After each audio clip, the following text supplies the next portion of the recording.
पार्थाय प्रतिबोधितां भगवता नारायणेन स्वयं व्यासेन ग्रथितां पुराणमुनिना मध्ये महाभारतम्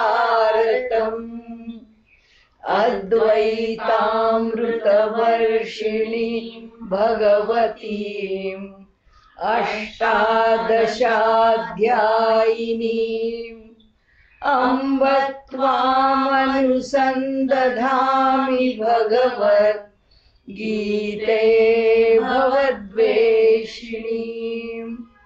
प्रपन्नपारिजाताय स्तोत्रवेत्रैकपाणये ज्ञानमुद्राय कृष्णाय गीतामृतदुहे नमः। सद्गुरुं सच्चिदानन्दं केवलं करुणाकरं ज्ञानयोगेश्वरं वन्दे ज्ञानदेवं पुनः पुनः। भगवान गोपाल कृष्ण महाराज की जय। आपल्या प्रस्तावनांचा एक विचार आपण जो दरवेळी करतो प्रत्येक अध्यायात, तसा 5व्या अध्यायाचा सुद्धा आपण हा एक सामग्री अध्यायात काय सांगितलं आहे तो विषय बघायचा. तर दिलेल्या पुष्पिकांमध्ये जी प्रत्येक अध्यायाची नावं आहेत त्या नावांची सुद्धा आपल्याला गंमत वाटते. की पहिल्या अध्यायाला अर्जुन विषाद योग म्हटलं, दुसऱ्या अध्यायाला म्हणजे सांख्ययोगाचा विचार आलाय, तर समाहित चित्त असणारा योगी असल्यामुळे समत्वाच्या योगाचा विचार दुसऱ्या ठिकाणी केला. तिसऱ्या ठिकाणी कर्माचा विचार आला म्हणून कर्मयोगाचा विचार पुष्पिकेमध्ये केला. आपण आता 4था अध्याय पाहिला, त्याच्यामध्ये कर्म संन्यास दोन्ही विषय आहेत, त्यामुळे ज्ञान आणि कर्म संन्यास योग असं करून त्या सगळ्याचा विचार मांडला. या प्रत्येक विचार त्यांची पुष्पिका जी आहे ती आपल्याला माहीतच आहे. मधुसूदन सरस्वतींनी फार पुढे म्हणजे आपल्याला त्यांचा काळही जर विचारात घ्यायचा तर जवळजवळ अलीकडच्या काळामध्ये या 1001 वर्षामधला सगळा विषय तर तितकासुद्धा नाही आहे, एक 500 वर्षच म्हणता येईल. पण त्या पुष्पिका त्याच्यामध्ये आलेल्या आहेत आणि त्या पुष्पिकेमध्ये आलेला जो विषय आहे तो विषयसुद्धा इतका छान संगतवार आहे. आपल्याला एक टप्पा ओलांडला की आपण त्याचाही थोडासा विचार करू. पण आत्तासुद्धा हा कर्मसन्यास योग त्यांनी म्हटले की इथे प्रश्न विचारतोय तो कर्म आणि संन्यासाविषयी. म्हणजे सांख्य आणि संन्यास म्हणताना आपण सांख्य असाही शब्द न घेता आत्ता जर म्हटलं की संन्यास म्हणजे केवळ कर्माचा संन्यास, कर्म टाकणे हा विषय आहे. कर्म तसं कोणीच टाकू शकत नाही, पण तरीसुद्धा कर्म टाकण्याच्या संदर्भामध्ये आपल्याकडे शंकराचार्यांची जी भूमिका आहे ती कर्माला त्यांनी तसं स्वीकारलं नाही आणि कर्माला कर्मकांड आपण तो विषय पुष्कळ वेळा घेतला. आत्तापर्यंत प्रत्येक प्रस्तावना घेत असताना आपण त्याची चर्चा करत गेलो आणि कर्माच्या ठिकाणी आपण असं मांडलं की यज्ञ संस्था यज्ञ कर्म हे कर्म म्हणून स्वीकारा. त्याच्या पुढं संतांनी खाली आणलं, आपण तोही विषय मांडला की आधी श्रौत कर्म आहे, मग स्मार्त कर्म आहे, मग पुराणोक्त कर्म आहे आणि मग शेवटी संतांनी सांगितलेला आचारधर्म. म्हणजे आपण आचारधर्म असा खाली उतरत आणला. आधी श्रौताचार आहे, मग स्मार्ताचार आहे जो ऋषीमुनींनी आम्हाला घालून दिला तो. तिसरा त्याच्याही पेक्षा आणखीन सोपा पुराणोक्त, की ज्याच्या ठिकाणी प्रत्यक्ष आचारधर्मामध्ये धर्माच्या प्रभावाने लोकांना उद्युक्त केलेलं उत्तम आचरणाकरता. आणि तेही करणं जेव्हा आम्हाला लक्षात आलं की समाज इतका नैतिकता किंवा दृढ आचरणाच्या बाबतीमध्ये पातळ होत चाललं आहे, त्याचं ज्याला संयम म्हणता येईल, श्रद्धा म्हणता येईल, विश्वास म्हणता येईल, दृढता म्हणता येईल, ती खाली खाली उतरत चालली. तसं तसं मग आपल्याला संतांनी आणखीन प्रकरण सोपं करून दिलं आचारधर्माचं. ते तसं पुढे आलं. म्हणून आत्ता इथे कर्माचा विचार मांडताना अलीकडच्या काळामध्ये सुद्धा जे वादविवाद आहेत की शंकराचार्यांनी कर्म नाकारलं आणि कुठपर्यंत कर्म, जिथपर्यंत चित्ताची शुद्धी होत नाही तिथपर्यंत कर्माचा विचार करा. त्याला आधार नाही आहे का? आहे की आधार, त्यालाही आधार आहे. आणि कर्मच कसं श्रेष्ठ आहे ह्यालाही आधार आहे. कर्म आणि ज्ञानाचा एकत्रित विचार करावा यालाही आधार आहे. म्हणजे या प्रत्येकाच्या ठिकाणी आता आज आपण पाहताना अवघे 29 श्लोक आहेत ह्या अध्यायाचे, पण तरीसुद्धा आपण 2 वेळा त्या प्रस्तावनेचा कमीत कमी विचार करणारच आहोत. त्याचं कारण की सांख्य आणि योग याच्यामधला एक बारकावा जो आपल्या मनाला भावला आहे. नाहीतरी आपण त्याच्यात इतक्या लोकांनी इतकी टीका, इतके विचार मांडलेले आहेत. गीतेवर कितीही लिहावं, कितीही मांडावं तर कमीच आहे. आपले जर का सामान्य मनुष्य काय मांडणार? पण तरी प्रत्येकाला आपल्या आपल्या आयुष्यामध्ये गीता त्याचा अर्थ पाहिला की त्याला कुठेतरी ते काहीतरी एक, ज्याला इंग्रजीत आपण नेहमी ज्याला अपील म्हणतो किंवा आपण आपल्या तत्त्वज्ञानाच्या भाषेमध्ये त्यातलं नेमका बोध कोणत्या पातळीवर आपण घ्यायचा असं वाटलं तर जो आपल्या मनाला आपल्यापुरता जो बोधाचा भाव भावतो तर तो भावलेला भाग आहे त्याचा समजा आपण विचार करू असं जर धरलं तर इथे कर्म आणि संन्यासाचा विचार करताना जे सगळेजण त्या चर्चेमध्ये कोणतीच बाजू घेऊन आपल्यासारख्याला मांडता येत नाही. पण कर्म म्हणजे आत्ता आपण म्हटलं तसं की श्रौतकर्मापासून आपण उतरत खाली आलो तर साधं विहिताचरण, स्वधर्माचं आचरण. आता स्वधर्माचं आचरण सुद्धा आपल्यापुरतं म्हणायचं ते तरी कुठं राहिलंय? म्हणजे आश्रमधर्माप्रमाणे जर स्वधर्म म्हटला तर तोही राहिला नाही आहे. कारण समजा मी घरामध्ये ब्राह्मण आहे वर्णानी, किंवा घरामध्ये मी क्षत्रिय आहे, किंवा घरामध्ये मी वैश्य आहे आणि व्यवहारामध्ये मी दुसरा काही उद्योग करते आहे माझ्या उपजीविकेचं साधन म्हणून. तर माझा धर्म कोणता किंवा मी कोणत्या वर्णाची, म्हणजे माझा आचार धर्म, धर्मशब्द उच्चारताना आचार धर्म, तर तो माझा आचार धर्म मला माझ्या घरात पाळता आला पाहिजे.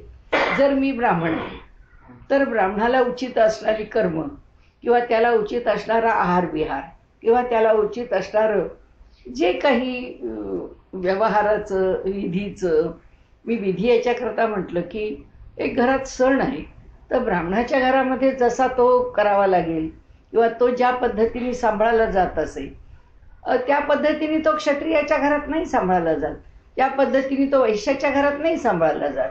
त्या प्रत्येकाची एक थोडासा विधी किंवा त्याची एक थोडीशी पद्धत असं आपण म्हणू. अगदी सोप्या शब्दात त्याला आपण रूढी म्हणू. तर त्या रूढी प्रत्येकाच्या प्रमाणे वेगळ्या पण झालेल्या आहेत. आता काय विचार केला तर आता काय आहे, म्हणजे ब्राह्मणाच्या घरात नैवेद्य, वैश्वदेव, काकबली सगळं झाल्याशिवाय भोजनाची आणि ब्राह्मण सवाष्ण म्हणजे किंवा कुमारिका, बटू ह्या सगळ्यांना भोजन दिल्याशिवाय सणावाराला किंवा विशिष्ट मुहूर्तांना भोजन करणं तसं फारसं स्वागतार्ह मानलं नाही. की हे एवढं झालं पाहिजे, देवाला नैवेद्य झाला पाहिजे, षोडशोपचार पूजा झाली पाहिजे, देवाला अभिषेक झाला पाहिजे, भोजनामध्ये जितकी शुद्धता राखता येईल तितकी शुद्धी राखली पाहिजे. त्यामुळे ब्राह्मणाच्या घरामध्ये जेव्हा स्वयंपाक बनत असेल, सोहळ्यात सोहळं म्हणजे काय, ज्यांनी स्वयंपाक बनवायचं त्यांनी कुणालाच शिवायचं नाही, तो कुणालाही स्पर्श करत नाही. स्पर्शास्पर्श ही काहीतरी चमत्कारिक भावना कोणीच घेतलेली नव्हती. फक्त अन्नाची शुद्धी राखण्याकरता ती सगळ्या पातळीवरती शुद्धी मानली की 10 जणांनी यायचं, त्याला हात लावायचा, कुणाचे पाय कसे, कुणाची स्वच्छता कशी, कुणाची आंघोळ कशी किंवा कुणाच्या ठिकाणी काय स्पर्शास्पर्श. साधी गोष्ट आहे, बाहेर जायला माणूस निघतो, पूर्वीच्या काळी सुद्धा घरामध्ये सामान्यतः 3-4 पैठण्या असायच्या. बायका घराबाहेर पडल्या की ती पैठणी किंवा तत्सम जी तिची साडी असेल ती नेसणार, तो शेला घेणार आणि बाहेर जाणार. आता ही साडी काही किंवा हे वस्त्र हे काय नेहमी धुतलं जात नाही. त्या वस्त्रांनी घरी आणलं, सोडून ठेवून दिलं, ते वस्त्र सर्व ठिकाणी वावरून आलेलं वस्त्र आहे. आता त्या वस्त्रांनी देवाला पूजा जी करायची, नैवेद्य जो दाखवायचा आहे तो नाही. म्हणजे तिने सोहळ्याचं नेसलंय किंवा बाहेरचं सुंदर वस्त्र आहे, ती बाई स्वच्छ आहे किंवा तिने सगळी स्वच्छता आणि हे सगळं राखलंय म्हणून ती सोहळ्याच्या स्वयंपाकाला तिचा जो पोशाख आहे तो योग्य आहे असं नाही. म्हणजे विधी म्हणून जे आहेत ते थोडेसे वेगळे आहेत. त्यामुळे जो घरातला सुद्धा कुणी असू दे, सगळे आंघोळ केलेले आहेत, सगळे स्वच्छ कपडे आंघोळ करून घातलेले आहेत, पण त्या प्रत्येकाने येऊन काही तिथे शिवायचं नाहीये. तो स्वयंपाक करणारा आहे तो एकटाच असतो, किंवा तो एखादा आणखीने असिस्टंट घेतो, कोणी जर मदतनीस असेल तर ते दोघंही बिचारे वेगळे असतात, त्यांना जाऊन कुणी शिवत नाही. असा एक सोहळ्याची जी कल्पना आहे ती काही केवळ ब्राह्मण समाजात होती असं नाहीये. सर्व क्षत्रिय, वैश्य, शूद्र सगळ्यांच्याकडे होती, की जे बनवून परमेश्वराला जेवायला घालायचं ते असंच अलिप्ततेने न शिवाशिव करता, थोडक्यात काय शुचितेची भावना होती. तर थोडक्यात सांगण्याचा हेतू असा, आपण आता मूळ मुद्द्यापासून दूर गेलो असं वाटलं तर खरं तसं नाही आहे. आपल्याला आता एवढंच म्हणायचं आहे की आता तो ब्राह्मण आहे, ब्राह्मणाच्या कुटुंबामध्ये म्हणून, क्षत्रिय आहे, क्षत्रियाच्या कुटुंबामध्ये म्हणून. मध्यंतरी मी तो विषय काढला होता की एका ग्रस्तांनी माझ्यापुढे तो एक मुद्दा मांडला. ते म्हणाले, का आता हे मराठा आणि कोळी आणि या सगळ्याचा विचार मांडला जातो. म्हणाले, एक क्षत्रिय ह्या शब्दाची व्याख्या ठरवावी आणि सगळ्यांनी स्वतःला क्षत्रिय म्हणवावं. कारण मराठा हा शब्द आपल्याकडे केवळ म्हणजे आपण मराठी बोलणारे, आणि या मराठी बोलणाऱ्यांनी भारतभर पराक्रम गाजवला म्हणून त्यांना मरहट्टे, मरगट्ठे असं म्हणून ते मग मराठे असे झाले. आणि मग ती या लोकांनी स्वतःची शिवाजी महाराजांना ती जातच बनवली. आणि कारण नसताना, म्हणजे त्यांचाही मुद्दा बरोबर आहे. ते म्हणाले, क्षत्रिय ह्या म्हणजे ह्याच्यामध्ये किंवा वर्णामध्ये, जातीमध्ये, आता जाती खरं आपण आता केलं, त्यांचं म्हणणं असं पडलं की जाती व्यवस्था ठेवूच नका, वर्ण व्यवस्थेवरच या. आणि वर्ण व्यवस्थेवर जर आपण आलो तर ब्राह्मण, क्षत्रिय, वैश्य, शूद्र 4च वर्ण होतील. आणि मग त्याच्यामध्ये जे काही करायचं त्याचा तो पुढे आणखीन, आता आपल्याला तो सविस्तर विचार नको, पण सांगायचा हेतू असा की कर्मकांड करताना प्रत्येकाला आपापलं एक काही याचं वैशिष्ट्य, म्हणजे आज जे सगळं टीकेला कारणीभूत झाले असं टीका करावी असं खरं वास्तविक या कोणत्याच कर्मकांडात नाहीये. व्यवहाराच्या पातळीवर आम्ही कुठे चुकलो असू तर त्याची नक्कीच म्हणजे हे परामर्श घेतलाही गेला पाहिजे आणि परिमार्जन केलंही पाहिजे. अन्यथा या कोणत्याही गोष्टीमध्ये उगीच काहीतरी चमत्कारिक आहे असं म्हणून टीका करण्यासारखं खरं नाहीये. त्याची अनेक कारणं अनेक आहेत, ती पण आपण आता विचारात नको घ्यायला.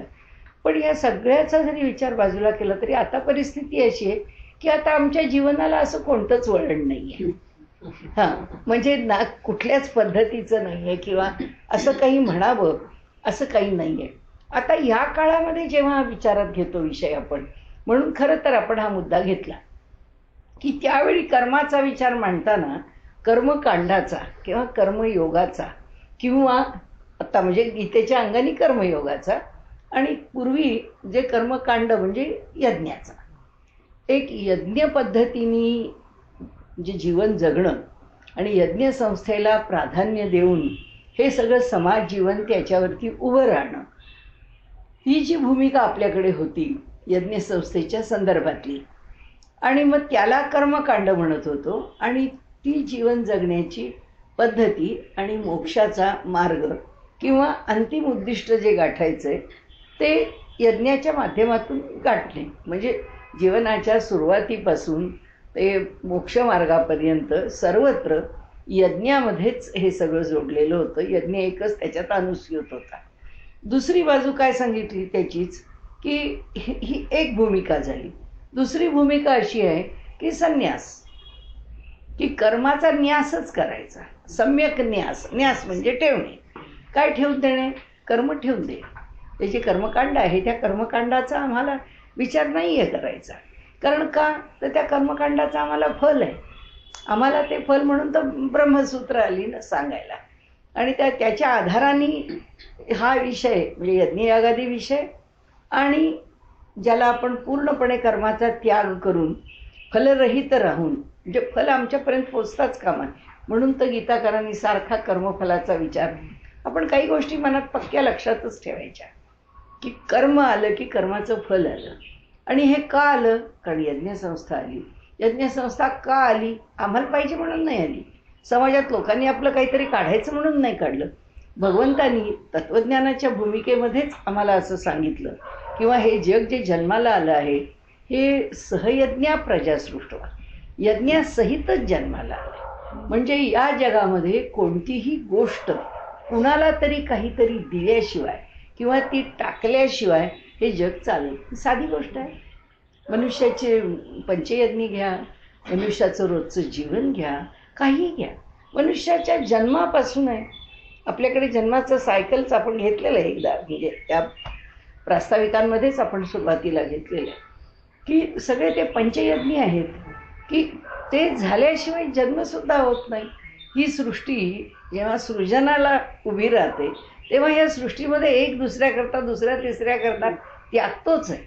आणि त्यामुळे त्याग आहे आणि म्हणून अपरिहार्यपणे फल आहे. आम्हाला फल नको आहे का स्वीकारायचं आहे ही भूमिका झाली. पण जे त्यागतोय त्या त्यागाबरोबर जशी नाण्याच्या दोन बाजू म्हणतो तसं ह्या बाजूला त्याग आहे तर त्या बाजूला फल आहे. म्हणून भगवंत गीतेमध्ये सारखं कर्म आणि कर्मफल, कर्म आणि कर्मफल काय एवढी चर्चा करतात त्याच्या संदर्भामध्ये. त्याचं कारणच हे. आणि मग आपण पहिल्या दिवशीपासून का म्हणतो की हे जे पृथ्वीतल आहे हा कर्मशी निगडीत किंवा हा कर्म लोक आहे. म्हणजे लोकांचं जर आपण नाव घेतलं, सत्यलोक आहे, ब्रह्मलोक आहे, कैलास लोक आहे, तसा हा लोक कर्मलोक आहे. म्हणजे इथे तुम्हाला कर्माला टाळून किंवा कर्माचा विचार न करता तुम्हाला कोणताच विचार करता येणार नाही. आणि त्यामुळे आपल्याला कर्माचा विचार अपरिहार्य आहे.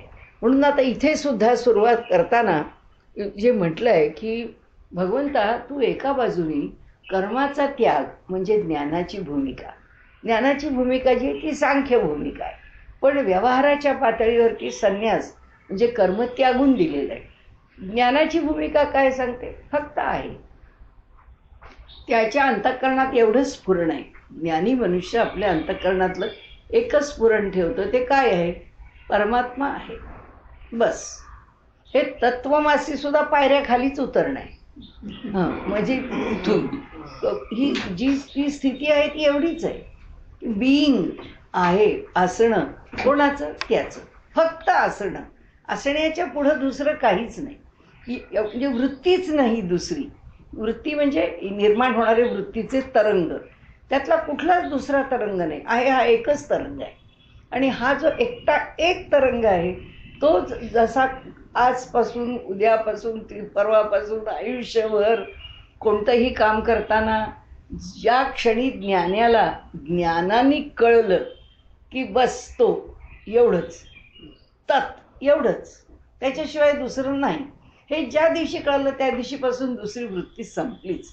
त्या क्षणापासून दुसरी वृत्ती संपलीच. आता ह्याला पॅरलल म्हणून मी बोलते नाही, तर आत्ता आपला काही त्याच्याशी संबंध नाही.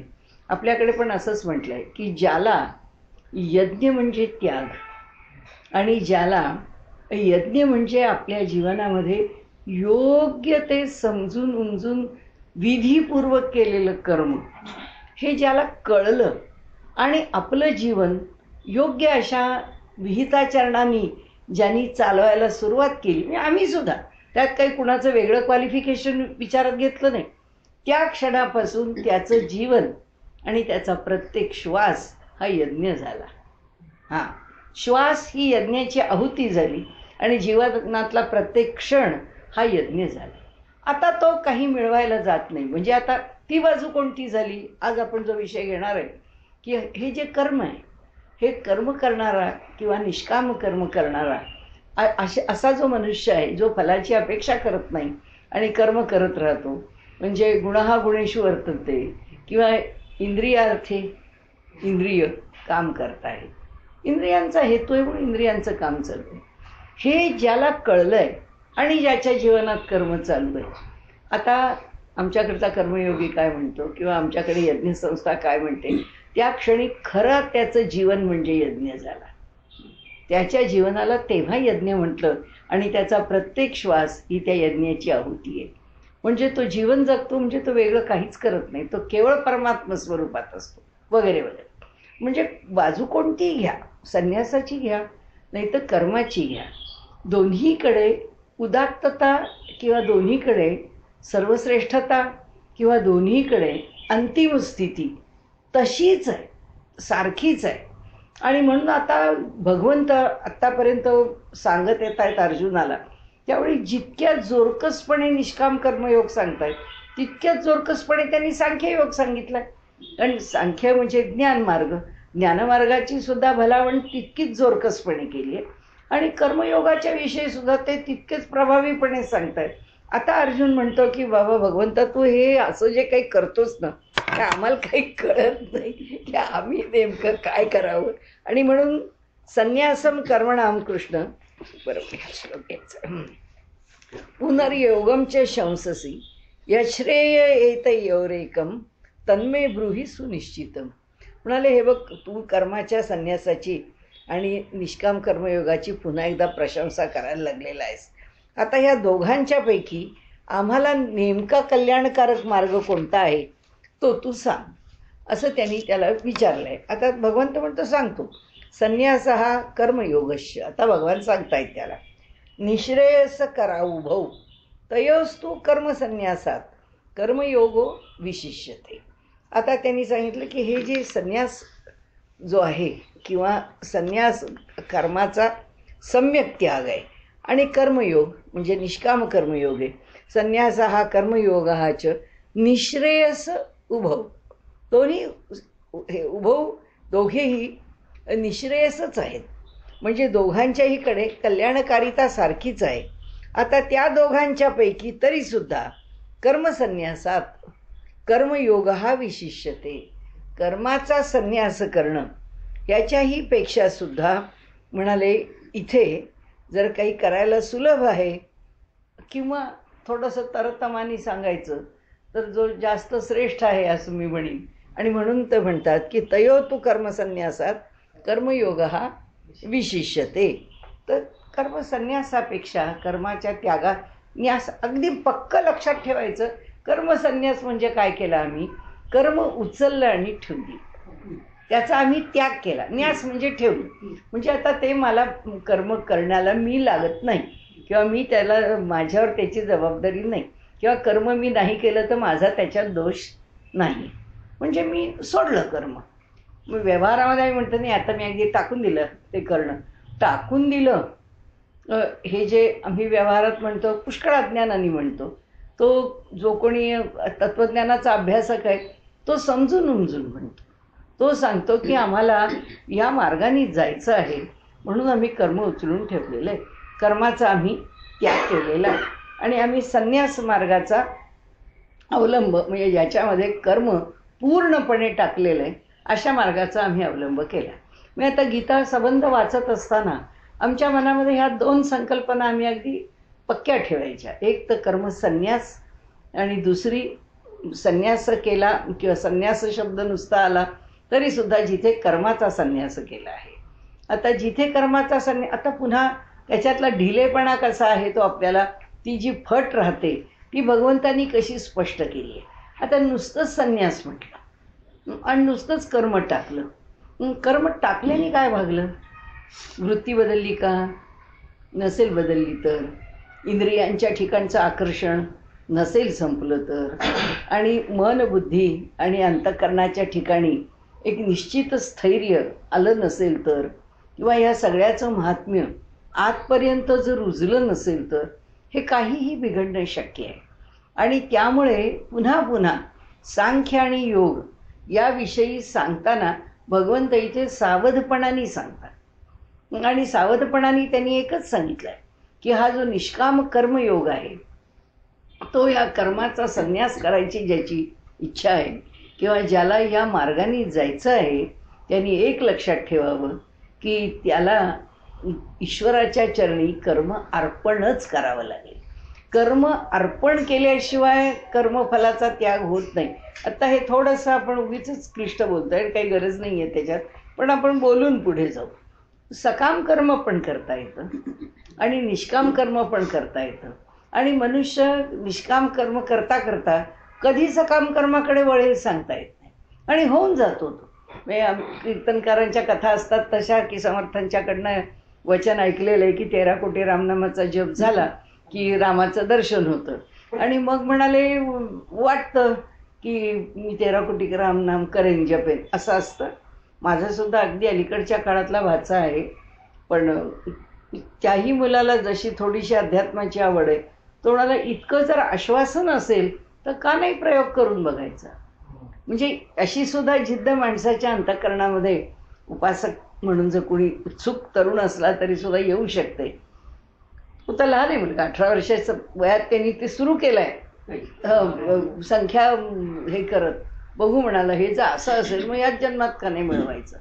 म्हणजे अशी जी काही काही गमती जमती असतात, आपण इथे त्याचाही विचार करू की कसा योग आणि कर्माचा विचार करताना आत्ताची तरुण मुलं जी निरनिराळं ऐकतात त्यांच्या मनात काय प्रश्न येतात. म्हणून आपण खरं थोडेसे श्लोक आहेत तरी आपण 2 भाग ठेवले त्याच्या प्रस्तावनेकरता किमान असं म्हणतो.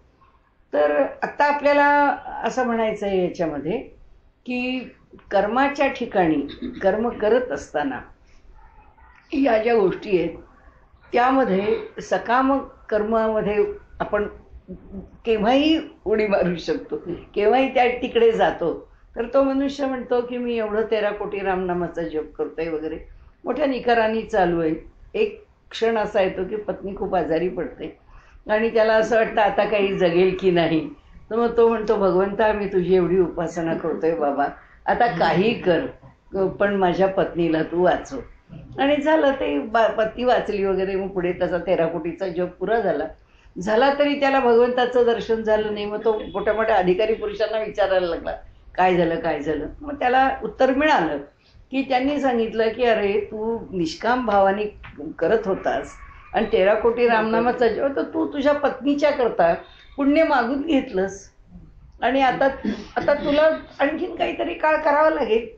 म्हणजे सकामता त्याला स्पर्शतच नाही असं नाही. आणि इथे अवघड का आहे, आता इथे आपल्याला येतीलच पुढचे श्लोक, ते त्याच्यामध्ये अवघड पण का आहे. जे आपल्याला संन्यास करायचा आहे म्हणणं सोपं आहे. कर्माचा संन्यास करणं हे म्हणणं सोपं आहे. कर्म टाकतो हे म्हणणं सोपं आहे, पण टाकणं सोपं नाही आहे. मनुष्याला या जगातली आकर्षणं केव्हा ना केव्हा तरी खेचत असतात. नाही तर कशाला 6व्या अध्यायामध्ये म्हटलं असतं, शुचिनाम श्रीमताम गेहे योग भ्रष्टो भिजायते. योगात भ्रष्टता येतेच म्हणूनच असं म्हटलं जातं ना की पुन्हा कुठेतरी मार्ग मागे येतो.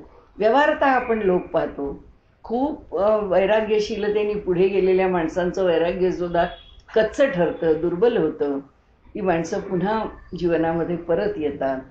म्हणजे तर नेहमीच असं म्हटलं जातं की त्यामुळे संन्यासानंतर पुन्हा गृहस्थ धर्म स्वीकारणाऱ्यांची एक जात निर्माण झाली आणि ती जात तशी आहे अजून.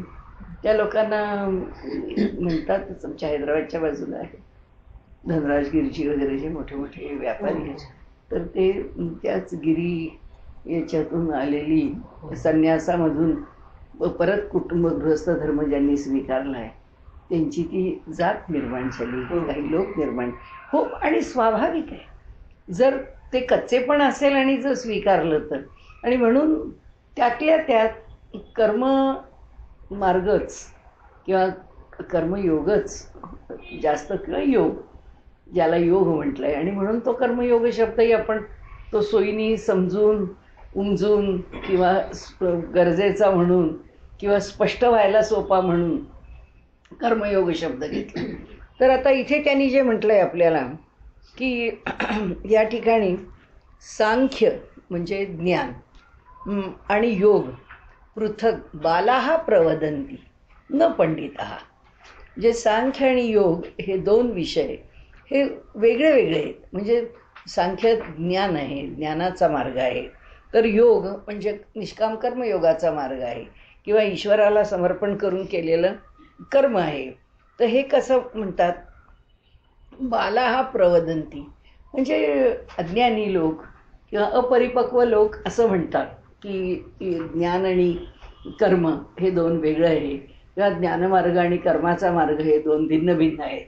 न पंडितः, पंडित तसं म्हणत नाहीत. म्हणाले एकम अपि, एकच आहेत, दोन्ही तसेच आहेत.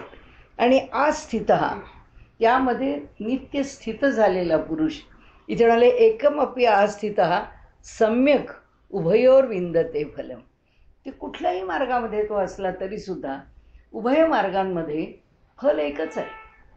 आणि त्यामुळे आपल्याकडे एक काय म्हणू सामान्य सिद्धांत, एक कायमचं मनामध्ये असणारं एक अंडरस्टँडिंग, एक जी धारणा ती अशी आहे की मार्गाला सुरुवात करताना सगळे एकाच जागेवरून सुरू करतात.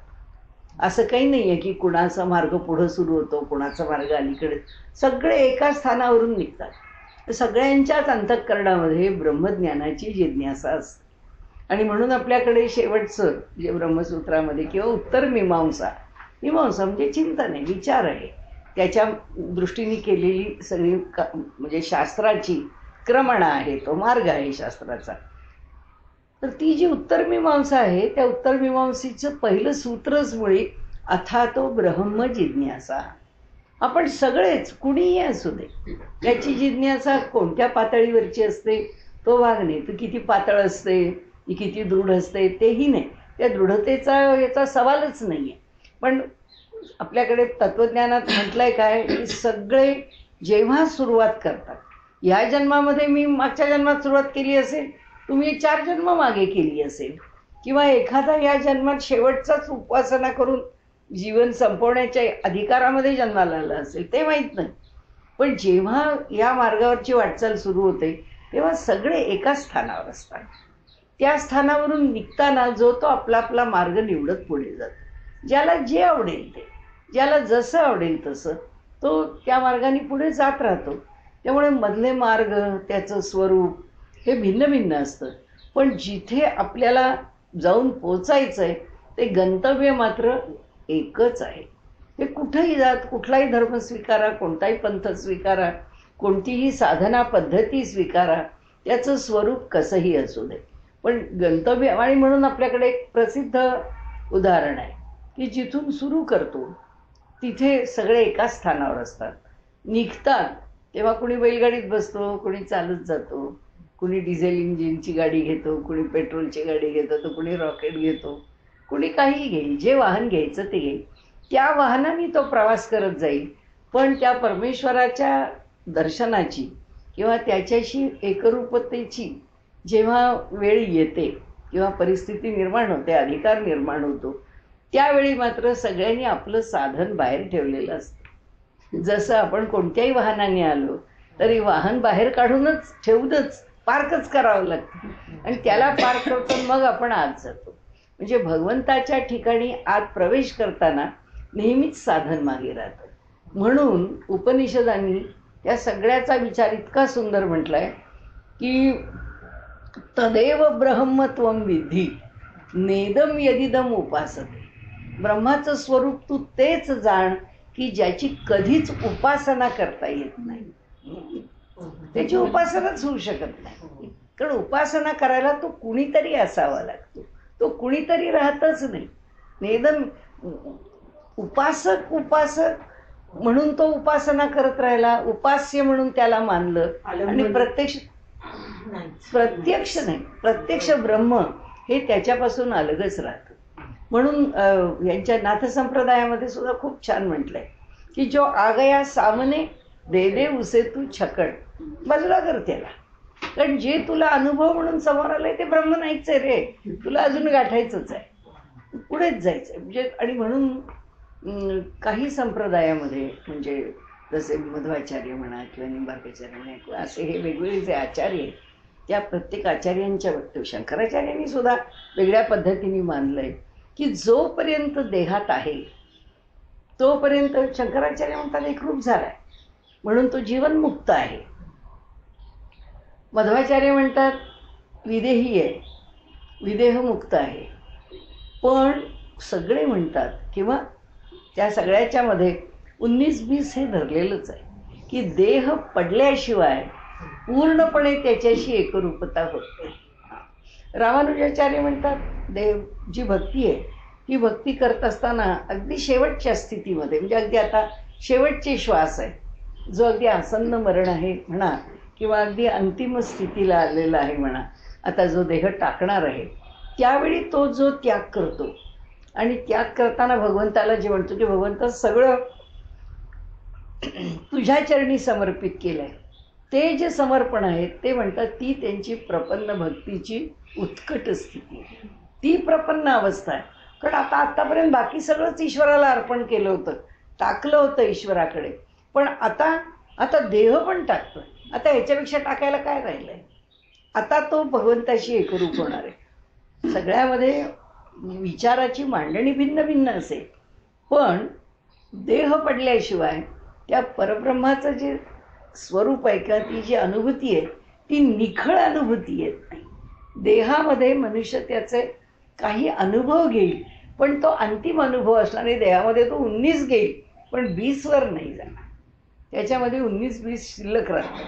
कवळ्यांनी जीवनमुक्ती मानली, मध्वाचार्यांनी विदेहमुक्त मानले, शब्द वेगवेगळे वापरले. आता ह्या सगळ्या मांडण्याचं किंवा ह्याचा विचार करण्याचं तरी कारण काय? तर देहात असेपर्यंत उपासना आहे. देहात असेपर्यंत एवढं का असेना एक वेगळेपण शिल्लक आहे आणि त्याचा अनुभव पण आहे. आता इथे त्यातला कोणता मुद्दा आहे? इथे त्यातला एकच मुद्दा आहे की निघाले सगळे एका जागेवरून, समजा आणखी 5-25 पोचले त्याच्यापर्यंत. कुणी योगमार्गी आहे, कुणी भक्तिमार्गी आहे, कुणी कर्ममार्गी आहे, कुणी अन्य मार्गाने ते आलेले आहेत. पण आत गेल्यानंतर मात्र त्या सगळ्यांचा अनुभव एकच आहे. आणखीन एक गोष्ट आहे की आत जाताना कुणीच आपल्या साधनेला पुढे घेऊन जाऊ शकत नाही. एखादी साधना वेगवान असेल, एखादी साधना सावकाश फल देणारी असेल, एखादी साधना कैक जन्मांचा काळ घेईल. बहुनाम जन्मनाम अंते ज्ञानवान माम प्रपद्यते. त्याला तो ज्ञानवान करेपर्यंत त्या साधनेमध्ये एक एक प्रक्रिया ओलांडत त्याला जावं लागेल. काहीही असेल, पण तरीसुद्धा कोणतीही साधना ही पुढंपर्यंत येऊ शकत नाही. म्हणजे माणसानी कोणत्याच साधनेला, कुणाच्याच साधनेला कमी किंवा जास्त मानली नाही. ही साधना श्रेष्ठ आहे, ती साधना कमी. आता ह्या मुद्द्यावर एक मला आपल्या पुढे मांडायचं आहे. आजकालच्या तरुण मुलांच्या मधला एक पॉप्युलर प्रश्न आहे, तो आपल्यापर्यंत येतो. कारण ही मुलं सगळं योगाच्या विषयी वाचतात. योग म्हणजे ध्यान योगाच्या विषयी किंवा योग मार्गाविषयी, अष्टांग योगाविषयी. तर त्यांचा प्रश्न असा असतो की हा एकच जन्म आपल्या निश्चित हातात आहे आणि आपल्याला जर का खरंच काहीतरी मिळवायचं आहे आणि मिळवून जर आपल्याला परमात्म्यापर्यंत जायचं आहे, तर आता तुम्ही सांगता भक्ती करा, नाम घ्या, होईल हळूहळू. मग हा जो तुमचा मार्ग आहे भक्तीचा, तर हा जर हळूहळू फल देणार असेल तर ह्या जन्मात तर काही फल मिळत नाही या मार्गाने. आता दुसरी बाजू की जो योगानंदांचा ऑटोबायोग्राफी योगी, तर ते योगानंद. तर योगानंदांनी सांगितलं की आम्हाला आमच्या गुरूंनी जे शिकवलं, म्हणजे बाबाजी, लहरी बाबा वगैरे ते सगळे त्यांचे मूळ बाबाजींचे ते सगळे शिष्य ना. तर आम्हाला त्यांनी जो क्रियायोग सांगितला किंवा बाबाजींचं त्याच्यावरचं जे मत आहे क्रियायोगाच्या संबंधाने, तर ते क्रियायोगाच्या संबंधाने मत काय आहे की तुम्ही हा क्रियायोग करा. थोडक्यात त्याची थिअरी अगदी 1-2 वाक्यात लक्षात घ्यायची तर थिअरी अशी आहे की या जगामध्ये जे हे निर्माण झालेलं आहे ह्या सगळ्याला मरण नाही, ह्याला नाश नाही. म्हणजे मी आहे आणि मी क्रियायोग केला तर क्रियायोगाने जे मी साध्य करेन ते जे मला साध्य होणार आहे, त्याच्यात काय काय साध्य होणार आहे, ईश्वर भक्ती वगैरे काय तर ती साध्य होत असेल, त्याच्यातनं सामर्थ्य वगैरे आहे ते पण हा देह चांगला जाणार नाही, अविनाशी आहे. म्हणजे नुसता आत्मा माझा अमर आहे असं नाही आहे, हा देहच माझा चिरंजीव राहणार आहे, हा देह जाणारच नाही आहे. ही त्यांची थिअरी आहे क्रियायोगाची. सुरुवातच तशी आहे त्यांच्या पुस्तकाची.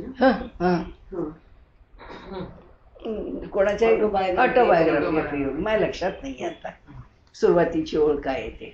तर सांगायचा हेतू असा की म्हणजे क्रियायोग, मुलं आजकालची असं म्हणतात की तुम्ही आम्हाला भक्ती सांगता, मान्य, आम्हाला पण आवडतं, आम्ही पण देवाचीच भक्ती करतो, पूजा करायला आम्हाला आवडते, पण मग आम्ही क्रियायोग का नाही त्याच्याबरोबर करायचा? तो पण एक शॉर्टकट आहे जर तिथपर्यंत पोचायचा आहे तर मग आम्ही त्यांच्याकडनं तो क्रियायोग शिकून घ्यावा आणि त्या क्रियायोगाने अमर होण्याचा प्रयत्न करावा. आणि हे जे तुम्ही नाम म्हणता हे तुमच्या म्हणण्याप्रमाणे आपलं चालू ठेवावं आणि हे दोन्ही आपलं का नाही करायचं? तर इथे उत्तर त्याचं दिलेलं आहे. एकम सांख्यम च योगम च यप पश्यती सपश्यती. किंवा हे इथे म्हटलंय तसं, सांख्य योगो पृथक बालाः वदंती न पंडिता. त्यामुळे दोन्ही ह्यानी की उत्तर काय त्याचं उत्तर एकच आहे की अधिकार प्राप्त झाल्याशिवाय काही मिळत नाही. किंवा आता समजा क्रियायोगाने सांगितली त्यांची थिअरी आहे असं धरून चालू की बाबाजींसारख्या एवढ्या मोठ्या अधिकारी पुरुषांनी जर सांगितलंय की देहाला अमरत्व राहू शकतं. आता अमरत्व या शब्दाची सुद्धा संकल्पना तुम्ही कशाशी जोडली. अमर किंवा अमृतत्वाला प्राप्त होणे, अमरत्व प्राप्त होणे, मग ती किती काळाकरता? ह्या चतुर्युगा करतात. आता आपण कलियुगामध्ये आलो. हिमालयात खूप आहेत योग. असे हिमालयात खूप योगी आहेत की ज्यांच्याकडे 1000 वर्ष 5000 वर्ष, तुम्ही अगदी 1,00,000 वर्ष म्हणाल. पण शेवटी जी प्रकृती आहे ती प्रकृतीच जर परमात्म्यापासून निर्माण झालेली आहे तर ती प्रकृती शेवटी परमात्म्याच्या अधीन आहे. आणि ती जी अधीन आहे ती प्रकृती पुन्हा शेवटी तुम्ही म्हणजे एक्स नाही, वाय नाही, झेड नाही, अगदी ए टू झेड असं जरी म्हणालात तरी केव्हा तरी नष्ट होणार आहे. म्हणजे त्याला मर्यादा आहेच आहे. म्हणजे हे तर आम्हाला स्वीकारावं लागेल. आता आपण म्हणू मग ते का असं सांगतात? ते सांगतात त्याच्याकरता आम्ही इन्फिनिटी संकल्पना घेतली. हे इन्फायनाईट आहे. आमची इन्फिनिटी संकल्पना जी आहे ती संकल्पना काय आहे? अनंत, त्या परमात्मेशी निगडीत आहे. त्या परमात्मेशी म्हणजे परब्रह्माशी जोपर्यंत निगडीत आहे तोपर्यंत ती इन्फिनिटी तिच्या व्याख्येमध्ये 100% सत्य आहे. कारण तो इन्फायनाईटच आहे, त्याला शेवटच नाही आहे. पण जेव्हा आमची एखादी series start from 1 ends to infinity किंवा ती 1 3 5 7 किती टेंड्स टू इन्फिनिटी सिरीज आहे, ती इन्फायनाईट इन्फायनाईट इन्फायनाईट म्हटलं तरी फायनाईट वर्ल्डमधली ती इन्फायनाईट किती राहणार? तिच्या इन्फिनिटीचं टाईम काय, टाईम फॅक्टर काय, कुठेतरी ती संपणारच आहे. म्हणजे जेव्हा सगळं जगत संपेल, जेव्हा सगळे हे विषय संपून जातील, या विषयाचं ज्ञान कुठेतरी स्टोअर करून राहिलं आहे आणि ते स्टोअर्ड ज्ञान जे आहे ते तसंच्या तसं टिकलं आहे, तरी सुद्धा ज्ञानाची बीजं टिकतील, ती तुझी सिरीज टिकणार नाही. म्हणजे तो ज्या संकल्पनेमधून ते निर्माण करील ते टिकणार नाही. म्हणजे आपण जे जे काही आता असाच अर्थ झाला ना की जन्माला आलेला आम्ही प्रत्येक जण म्हणजे तेव्हा बाबाजी म्हणतात की तू मी अमर आहे, मी अविनाशी आहे, मी मरणारा नाही आहे, तू पण हो ना अविनाशी. पण तो मी म्हणजे कोण? हा हा हा हा जीव याच्यातला. तेच शरीर नाही, शरीर नाही, नाही शरीर म्हणजे हे हा जीव तसं म्हणायचं. हो हो की हाच नाही, हा जीव म्हणजे जो मी स्वतंत्र जीव आहे त्या मी स्वतंत्र जीवाला संचितानी वेढलाय.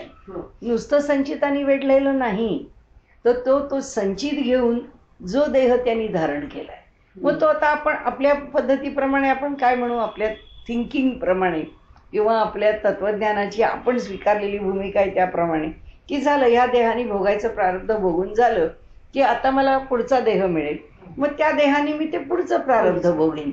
हे भोगण्याकरता वेगवेगळे देह म्हणतात. त्यानंतर वेगवेगळे देह नाहीच, हाच देह. म्हणजे हा जीव ज्या संचितानी बांधला आहे, त्या संचितानी बांधलेला जो जीव आहे, नाही तर जीव शब्दाला अर्थ काय राहील? जर सगळं संचित किंवा हे सोडून दिलं आम्ही तर मग ते चैतन्यच राहील. तसं नाही. माझी आयडेंटिटी म्हणजे कल्याणी असं मी म्हटलं तर जगातल्या कल्याणी नावांमधला विचार करता माझ्यापासून मोजायला गेलं तर K1 ही जी त्या कल्याणीची आयडेंटिटी मी म्हटलं तर ही जी कोण आहे ही ह्या देहाशी आत्ता तर निगडीत आहे, पण त्यांच्या म्हणण्याप्रमाणे त्या देहाशी निगडीत राहतं. आणि अभ्यास तर आमच्या तरुणांना असं वाटतं की बा हे असं आहे तर हे का आचरू नाही आहे. म्हणजे त्यांची थिअरी चूक नाहीच आहे. त्यांनी जर तो अनुभव घेतलेला आहे तर ती थिअरी त्यांच्यापुरती त्यांना बरोबर आहे किंवा ते त्यांच्या शिष्यांकरता ती सिद्ध करतील किंवा ते त्यांचा देह युगानुयुगामध्ये सुद्धा तसाच्या तसा अमर ठेवतील, आपल्याला काय माहिती. कारण आमच्या थिअरीप्रमाणे काय आहे की ब्रह्मदेवाला सुद्धा 100 वर्षाचं आयुष्य आहे आणि ब्रह्मदेव सुद्धा 100 वर्षाच्या, आता 51 वर्षाचा ब्रह्मदेव आहे. आता तो पुढची वर्ष जे काय जिवंत राहील, जगेल आणि तो जाईल. मग तो गेल्यानंतर कोण येणार आहे? ब्रह्मदेवाच्या जागी सृष्टी चालवणार आहे हनुमान.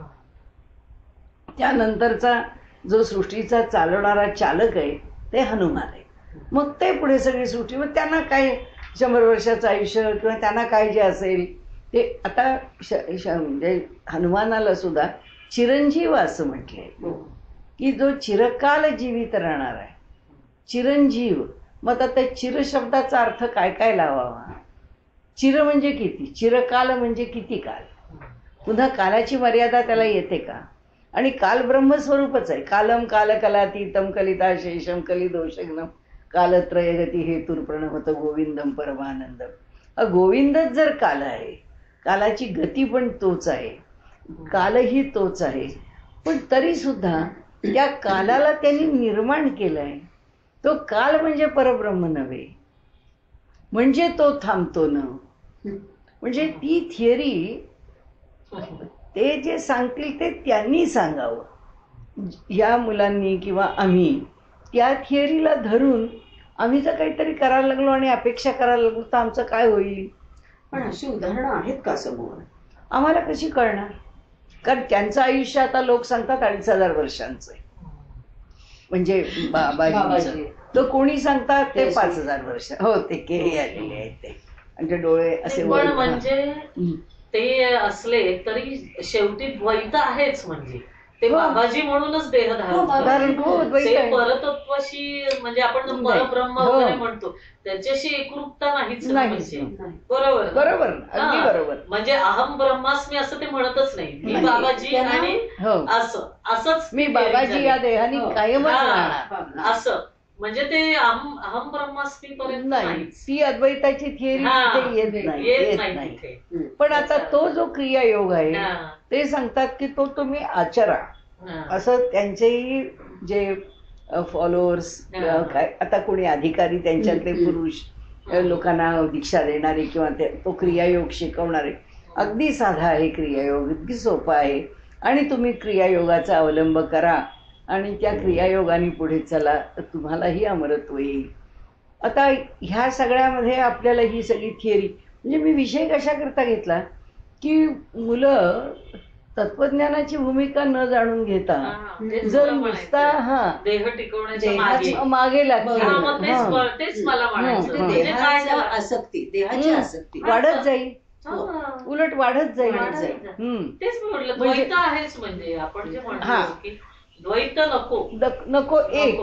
आणि दुसरं असं की हे आपल्याला आता जे आपण हा रेफरन्स त्या प्रश्नाच्या रूपाने का घेतला, म्हणजे पुन्हा तुम्हाला आसक्तीच आहे. म्हणजे तुम्ही आसक्त, थिअरी संपली सगळी. जे अनासक्त व्हावं असं जे म्हणते, अनासक्तता कुठं नाहीच आहे. आणि आपण म्हणजे असं म्हणतोय तसं की देह टाकल्याशिवाय पूर्ण समर्पण नाहीच आहे, त्यालाच छेद जातोय. म्हणून आपण तो मुद्दा घेतला. अगदी अगदी शेवटचा अगदी हे म्हणजे तुम्ही देह पण समर्पित केला. तुकाराम महाराज वगैरे जे म्हणतात ना की आम्ही वैकुंठच प्रिफर केलाय. कारण का तर आम्हाला त्याची भक्तीच करत राहायचंय. मग आता जेव्हा केव्हा वाटेल आम्हाला तेव्हा आम्ही त्याच्याशी एकरूप होऊन जाऊ. म्हणजे केव्हा तरी एकरूप होणारच एक. आणि दुसरं म्हणजे हा देह 100% टाकलाय. पांचभौतिक जो देह आहे त्या महाकारण देहामध्ये हा देह टाकूनच दिलेला. कारण ह्या देहाचा संबंध तिघांशी येतो, स्थूल, सूक्ष्म आणि कारण. आता त्या महाकारणामध्ये यातलं काहीच राहत नाही. अगदीच बोलायचंच तर ज्ञानाच्या पातळीवरती राहील अनुभव. अनुभवामध्ये खूप छान सांगितलं. अगदी खरंय की ज्ञानाचीच पातळी शिल्लक राहील आणि तिथे तो ज्ञानाने परमात्म्याशी एकरूप होईल. मग ज्ञानाने होत असताना तो आणखीन कशाची अपेक्षा करतो? त्या सगुण रूपाची अपेक्षा करतोय. म्हणजे तुकाराम महाराज म्हणतात की आम्हाला वैकुंठात राहायला का आवडतं, याचं कारण असं की तिथे आम्हाला भक्तीचा अनुभव मिळतो, जो अद्वैत भक्तीचाही असेल. असं नाहीये की तू परमात्मा मला समोर दिस तुझ्या रूपात आणि मी तुझी भक्ती करतोय असं हे द्वैत राखून भक्ती कर असंही नाही होणार. मी तुझ्या ध्यानात निमग्न असेल आणि अखंड मी तुझ्याशी एकरूप झालेलो असेल, काय असेल की आता आपल्याला त्याचा काही अनुभव नाही, त्यामुळे आपण त्याच्यावर काही बोलू शकत नाही. परंतु भक्तीचं हे स्वरूप जे आहे तिथेही का सांगायचा हेतू एकच आहे की भगवंताला इथे संन्यास, कर्म आणि निष्काम कर्मयोग हे सांगताना ना या 3 संकल्पना आपल्या ठिकाणी क्लिअर व्हाव्यात अशी भगवंताची असं दिसतं की प्रत्येक वेळी मांडतानाची भूमिका आहे की संन्यास म्हणजे माणूस टाकत राहतो. संन्यासी आता कितीक संन्यासी आहेत असे. काल ऋतंभरा देवी सांगत होत्या की म्हणाले त्यांना ते राम जन्मभूमीच्या संदर्भामध्ये त्यांना बोलण्याकरता बोलावलं होतं. म्हणजे याच्यामध्ये यूट्यूबवरती त्यांची मुलाखत झाली आणि त्या मुलाखतीमध्ये त्यांनी सांगितलं की तुम्ही एवढं राम मंदिराकरता केलं, आता आम्हाला तुमचे काही बाईट्स पाहिजेत की तुम्ही काय अनुभव घेतला, तुम्हाला काय वाटतं. आता हे राम मंदिर होणार या 22 तारखेला म्हणजे जानेवारीच्या, तर त्या राम मंदिराच्या होणाऱ्या म्हणजे स्थापना किंवा रामाची स्थानावर येऊन त्याची ही बैठक हे सगळं बघताना तुम्हाला काय वाटतं. तर तुम्ही त्याचे घडवणारे किंवा शिल्पकार, आणि कोणी शिल्पकार नाही. त्या म्हणाल्या या राम मंदिर निर्मितीच्या मागे शिल्पकार कोणी नाही आणि आहेत तर सगळेच आहेत, म्हणजे कोण नाहीत असं नाही आहे. काय विश्व हिंदू परिषदेने फक्त हा विचार आणला की आपल्याला काही झालं तरी पुन्हा एकदा राम जन्मभूमीचं जे आंदोलन आहे आज गेली 500 वर्ष जे छेडलं जात आहे ते पुन्हा एकदा छेडायचं आहे आणि ते आंदोलन आपण उभं करणार आहोत. त्यांनी उभं करण्याकरता ते म्हणाले, पण हा संबंध भारतीयांचा विषय झाला आणि प्रत्येकाने आपापल्या कोपऱ्या कोपऱ्यातून आपल्या परीने जे जे करायचंय ते करायला उभे राहिले आणि त्यामुळे मग म्हणाले याचं सगळं श्रेय तुम्ही कुणाला द्याल, भाजपाला द्याल का मोदींना द्याल किंवा म्हणजे आणखीन विश्व हिंदू परिषद कुणाला द्याल, हे आत्ताचे विद्यमान जे आहेत सगळे. त्यामुळे कोणालाच नाही, फक्त रामालाच नाही. त्याची इच्छा होती म्हणून झालं. तर ते म्हणाले असं कसं म्हणतात, तर त्यांनी सांगितलं की मी केवळ ज्याला आपण थिओरॉटिकली किंवा एखादा अर्थवादात्मक गौरवात्मक बोलायचं की बाकी कोणाचंच नाही आहे तो साक्षात रामच करून घेतोय, ही गौरवान्वित गोष्ट मी बोलत नाही आहे किंवा रामाचा महिमा गाऊन त्याला आपल्याकडे अर्थवाद म्हणतात की माझं हे जे विधान आहे हे अर्थवादात्मक नाही आहे. तर मी माझा अनुभव तुम्हाला सांगते की मला बोलण्याची तर म्हणजे कुठलीच संधी उपलब्ध नव्हती. मी जरी त्यावेळी काम करत म्हणजे तुम्ही जे म्हणालात की तुम्हाला काय वाटतं, मला काय वाटायचं आहे म्हणाले, जरी मी मोठी कार्य करणारी आंदोलनामध्ये असणारी माझं आयुष्य त्याच्याकरता दिलेली खूप लहानपणापासून काहीही असलं तरी म्हणाले मी जेव्हा लहानच होते त्यावेळी सुद्धा माझ्यावरती 35 केसेस दिल्लीमध्ये चालू होत्या या राम जन्मभूमी आंदोलनाच्या काळात मी काम करते म्हणून. मला एक शब्दसुद्धा बोलायची परवानगी नव्हती. मी होते त्याच्यामध्ये, मला काय कळेल ते. अर्थात त्यामुळे काय होतं, बोलताही येत नव्हतं. या कायमच जे वॉन्टेड होत्या त्यामुळे सारख्याच भूमिगत होत्या. तर म्हणाले एकदा अशीच परिस्थिती आली की मी भूमिगत होते, मला जे वॉरंट होतं तर चुकवतच फिरायचं होतं ना. म्हणाले मी अशीच एका ठिकाणाहून आले, हरिद्वारमध्ये आपल्या आश्रमामध्ये आले. आश्रमात आलं त्याला म्हणलं मला खूप भूक लागली है, क्या भोजन बना है, क्या दोगे मुझे. तर तो म्हणाला अभी तो कुछ बना नहीं है. बोली जो बना होगा वो. तो बोले दाल बनी है, वही परोसो मुझे. तर मग त्यांना ती शिजलेली आमटी होती ते एका वाटीत घालून त्या कटोऱ्यातनं आणली. त्या म्हणाल्या मी घेते. त्या जिथे बसल्या होत्या तिथे खायला लागल्या. त्या म्हणाल्या मी भूमिगत फिरत होते पण म्हणाल्या मला नेहमीच संकेत येत असे, मला पकडायला कुणी जवळ आलंय. म्हणाले मी आमटी प्यायलाच घेती आहे. तर म्हणाले त्यांनी असा हात कर, तुम्ही बघा की यूट्यूबवर आहेच आहे. त्यांनी असं म्हणाल्या मला इकडून आवाज आला की पोलीस आलेत पकडायला. मला असं हे कळलं की पोलीस पकडायला आलेत. आल्यावर मी त्याने माझ्या लोकांना बोलावलं. मी ती तात्काळ माझी आमटी खाली ठेवली. त्यांना म्हटलं आधी मंदिर जे आपला आश्रम पूर्ण आधी बंद करून घ्या. आणि म्हणाले मी आश्रमाच्या मागच्या बाजूला गेले.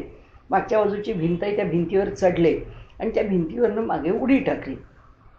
तर ती भिंत होती मातीची आणि 12 फूट उंचीची. 12 फूट उंचीवरून मी खाली पडले, त्याच्यावर भिंत पण कोसळली. आणि म्हणाल्या तरीसुद्धा मी पळायला लागले. शेजारच्या मंदिरामध्ये किंवा त्या आश्रमामध्ये म्हणाले मी सांगितलं की मला थोडं हे मदत करता का. तर त्यांनी ते मदतीला तयार नव्हते. म्हणाले मी पळत सुटले. पळत सुटल्याबरोबर मला तिथे एक रिक्षा दिसली. मी त्या रिक्षात चढले. म्हणाले मला कळलं की हा मला संकेत आहे, मला रिक्षा मिळाली, मला कुठे जायचं. त्या रिक्षाला घेऊन त्या निघाल्या आणि त्यांना बसस्टॉपपर्यंत ती रिक्षा घेऊन आली. बसस्टॉप पहिल्यांदा दिसला त्याबरोबर बाहेर गावच्या जाण्याच्या बसेसचा. तिथे म्हणाले मी ताबडतोब उतरले. समोरच बस होती, ती सुटतच होती, हिमाचल प्रदेशात चाललेली. त्या बसमध्ये मी चढले. मला असं वाटलं की हाच संकेत आहे मला. आणि मी त्या बसमध्ये चढून, बस सुटली आमची, सुटतच होती. त्या बसमध्ये त्या चढल्या आणि गेल्या. तर म्हणाल्या की बस योगायोग असा की रात्रीच्या वेळी अंधारामध्ये ती बस बंद पडली. आणि बंद पडल्यावर तर लोकांनी काय करायचं, हिमालयामध्ये अशा आडनिड्या जागेवर ते लोक आपले आपले एक गोळा होत, इथून कोण जवळ आहे, कोणाचं गाव जवळ आहे असं बघत करत ती आणि तेव्हा काय असं नव्हतं ना, मोबाईल वगैरे अजून काही आलेले नव्हते. तर त्यामुळे म्हणाले आपले आपापल्या परीने लोक काहीतरी व्यवस्था करत होते. माझी व्यवस्था करणारं कोणीच नव्हतं. मी माझी त्या म्हणाले, शब्द वापरला त्यांनी, म्हणाले किम कर्तव्य मूढ जसं शब्द वापरतो आपण, मला त्या क्षणी तसं झालं. म्हणाले मग काय करावं तेच कळेना. मी आता जावं कुठे, काय करावं. मी तिथे म्हणाले अशी सुन्न अशी उभी होते की काय म्हणजे डोक्यात काही अजून विचार येत नव्हता. एक म्हणाले जखड म्हातारी, अगदी केस पांढरे पांढरे पांढरे झालेले, सगळं अंग म्हणजे नुसत्या सुरकुत्या, ती आली. तिने माझ्या खांद्यावर हात ठेवला. मला म्हटली कशाला चिंता करते, चल मी तुला घेऊन जाते. आणि तिने म्हणाले माझा हात पकडला. कुठे कुठे म्हणाली, हिमालय ते मी वर चढतोय खाली उतरतोय, वर चढतोय. हो. आणि म्हणाली तिने मला नेलं आणि ती म्हणाली माझा आश्रम आहे इथे, चल. आणि मग तिथे तिच्यामध्ये त्याला यांना त्या ऋतंभरा देवीला घेऊन गे. आणि ती म्हणाली मला जिथून पकडलेलं होतं तिने, म्हणजे जे धरलं आणि ती जे बखोट पकडून तिथे नेलं, मला म्हणाली आता झोप तू इथे. म्हणाली मला झोपायला लावलं तरी तिने आपल्या जवळ घेतलं आणि मला असंच घेतलं बांधून, म्हणजे झोपल्याचं हे म्हणजे क्षणभर सुद्धा तिने आपला स्पर्श सोडला नाही. आणि तिने सांगितलं की बाळा तू, आणि म्हणाली सरळ, म्हणाली ऋतंभरा तुम जो काम कर रही हो ना वो काम इतना आसान नहीं है. नहीं, ती म्हणाली ये तो रामलल्ला का काम है, उसमें क्या है. रामलल्ला बहुत सीधा है. रामलल्ला को जब दशरथ राजा ने कहा कि अब तुम्हें वनवास जाना है, तो वो बेचारा सीधा निकल गया और वो वनवास का जो दुख है वो वैसे ही सहते रहा कुछ भी नहीं उसने कहा हाँ नहीं ना नहीं. मगर बोले रामलल्ला का काम तो रामलल्ला करने वाला नहीं है, रामलल्ला का काम मेरा टेढ़ा किशन भाई का, तो मेरा किशन है वो करने वाला है. तुम्हारा रामलल्ला नहीं करेगा खुद का काम. तुम्हें लगता है ना कि रामलल्ला काम करेगा, रामलल्ला नहीं करेगा, उसके लिए काम तो मेरा किशन करेगा. आणि त्या बाईंनी त्यांच्या हातामध्ये छोटा आपला बालकृष्ण असतो ना, तो बाळकृष्ण तिने तिच्या हातात दिला आणि तिला सांगितलं की काम कठीण आहे, तुला कष्ट पुष्कळ आहेत, पण हे होणार आणि हे भगवान श्रीकृष्ण करणार. आणि म्हणाले करणारा तो आहे, सर्व काही करेल तो करणार आहे. मग त्यांना सांगायचं असं की चमत्कार करत तर राम हे काम नाही आहे करणार, ह्याच्या मागचे सगळे चमत्कार आहेत ते कृष्णाकडनं घडणार आहेत. किंवा ही सगळी म्हणजे आपणही पाहतो ना, सगळी राजनीती कृष्णाने चालवलेली आहे. रामाने फक्त आम्हाला आदर्श दिला की मानवाने कसं असावं, कसं राहावं या करताचा. तर त्यांचं कृष्णनीती आणि तोच आहे ना परब्रह्म. म्हणजे निष्काम कर्मयोग जरी म्हटलं आपण, आणि त्यांनी सांगितलं की मी जे करतो ते मला बाधत नाही, किंवा आता सगळं गीतेत आलंच आहे की मी कुठे काय, मी काही करत नाही, माझ्यात काही वगैरे काय जे असेल ते आपण सगळ्यांना आपल्याला माहीतच आहे. पण सांगण्याचा हेतू असा याच्यामध्ये की खरोखरच म्हणजे रामकार्य असो, कृष्णकार्य असो, कार्य कोणतंही असो, परब्रह्म जे करतो ते किती अलिप्ततेने करतो.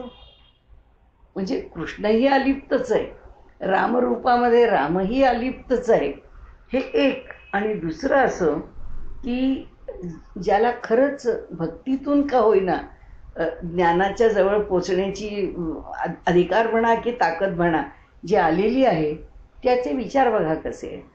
ती तितकीच दृढ आहे. मी त्या ऋतंभरा देवी तितक्याच दृढतेने सांगतात की हे काम कोणीही करत नाहीये, हे काम कोणीही केलेलं नाहीये, हे काम रामच करतोय. मग विषय काय आहे दुसरा? निष्काम कर्मयोगी म्हटलं तरी सुद्धा आपल्या इथे विषय काय आहे? विषय हाच आहे निष्काम कर्मयोगाचा, की जे जे काही माझं कर्म आहे ते सगळं कर्म त्याच्याच चरणी अर्पण केलेलं आहे. आता बघा, ज्ञानी आहे तरी सुद्धा तो ज्ञानी काय करतो व्यवहारामध्ये? मग आपण जे 19-20चा विषय काढला ना, तो कशाकरता काढला? तो याच करता काढला की जेव्हा तो ज्ञानी या जगामध्ये व्यवहार करतोय तेव्हा त्याचा श्वास थांबलाय, त्याचं खाणं थांबलंय, त्याचं जगणं थांबलंय, त्याची 4 लोकांच्या मध्ये वावरायची वेळ आली तर लज्जारक्षणाकरता वस्त्र थांबलंय किंवा देहाच्या संरक्षणाकरता छप्पर थांबलंय. म्हणजे यातलं काय सुटलंय? यातलं काही सुटलं नाही.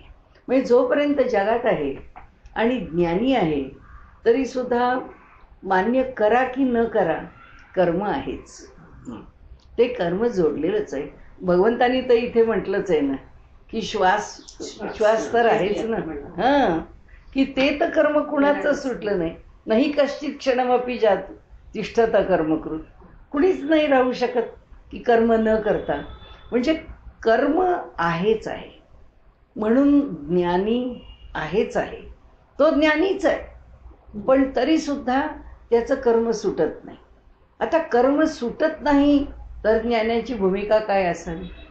म्हणून त्यांनी प्रत्येक कृती सांगितलेली आहे की मी श्वास घेतो, मी खातो, मी पितो, मी झोपतो. तो श्लोक आता मी घेतला नाही, मुद्दा वेळ आपला पुढे इथंच आहे, घेतला नाही आहे. आता त्याच्या आधीचा सुद्धा श्लोक घेतला तरी ही लिंक कशी लावत जातात बघा ते आपल्याला. इथे आता ते घ्यायला नको, नाही समजा घेतला तरी तो नुसताच घेऊन आपण पुढे जाऊ, आपली लिंक तुटेल खरं त्याच्यामुळे. जे यत सांख्ये प्राप्यते स्थानम तद योगैरपि गम्यते. जे सांख्यांच्यामुळे म्हणजे जे ज्ञानामुळे स्थान मिळतं ते स्थान योगामुळे म्हणजे कर्माचा मार्ग अवलंबला तरी सुद्धा निष्काम कर्मयोगाचा मार्ग आपल्याला ते स्थान देतं. आणि म्हणून आपण जो मुद्दा घेतला तो एकम सांख्यमच योगमच यपश्यती सपश्यती. म्हणून खरा शहाणा तोच की जो सांख्य आणि योग या दोघांनाही एकच मानतो. आता ज्ञानी का एक मानेल? ज्ञानी का एक मानेल आणि कर्म करणारा तरी काय एक मानेल? ज्ञान्यानी ईश्वराचं स्वरूप 100% जाणून घेतलंय आणि त्यामुळे तो काय करतो या ठिकाणी इथे नैव किंचित करोमी. आता हा श्लोक इथे सुरुवात इथे होतो, करोमी इति युक्तो मन्येत तत्ववित. जो ज्ञानी आहे हा तत्ववित आहे तर तो काय म्हणतो, मी काही करत नाही, नैव किंचित करोमी. आणि म्हणून मग पश्चन शृण्वन वगैरे पुढे सगळ्या क्रिया त्यांनी घेतल्या आहेत की म्हणजे स्पृशन जिग्नन, कोणतीही क्रिया मी करतच नाही, तो करतो. म्हणजे जगात आहे तो ज्ञानी आहे तरी प्रत्येक क्रिया स्वीकारून, आता बघा बारीक त्यातलं काय आहे, तो करतो आहे असं म्हणून करते पण सोडलं आहे, त्याच्यावर टाकलंय. म्हणजे पुन्हा काय आहे, अगदी बारीक बारीक बारीक त्याचा छेद काढत गेलो, यज्ञच आहे की नाही, त्यागच आहे की नाही. म्हणजे शेवटी कोणत्या का स्वरूपात असे ना ते त्यागलंच आहे. म्हणजे काय होतं, कधीच एकम सांख्यमचे योगमचे म्हणजे सांख्य तत्ववेत्ता असला तरी सुद्धा त्याला कर्माचा त्याग करता येत नाही. श्वास तर घ्यावाच लागतो, तो तर भाग सोडा, पण त्या प्रत्येकाच्या मागची भूमिका स्वीकारली आहे, ती कुठं नाकारली आहे इथे. ते म्हणतात की नाही की नैव किंचित करोमी. अरे पण करोमी म्हणजे मी काही करत नाही, हेच तू करतोयस आहे की नाही. म्हणजे शेवटी मी काही करत नाही हेच करणं आहे, यातलं मी काही करत नाही सगळं तो करतो.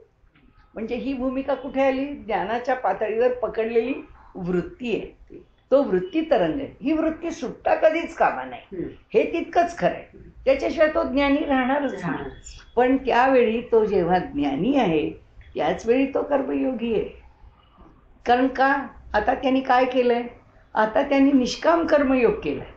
तो खातोय, तो पितोय, तो झोपतोय, तो उठतोय, तो सगळं करतोय. पण ते सगळं काही मी करत नाही, तो करतो. हां, म्हणजे मी ते पूर्णपणे अर्पण केलंय, कर्मासकट अर्पण केलं, फलाचा विषयच नाही. कर्मच त्याच्या चरणावरती अर्पण करून टाकलंय.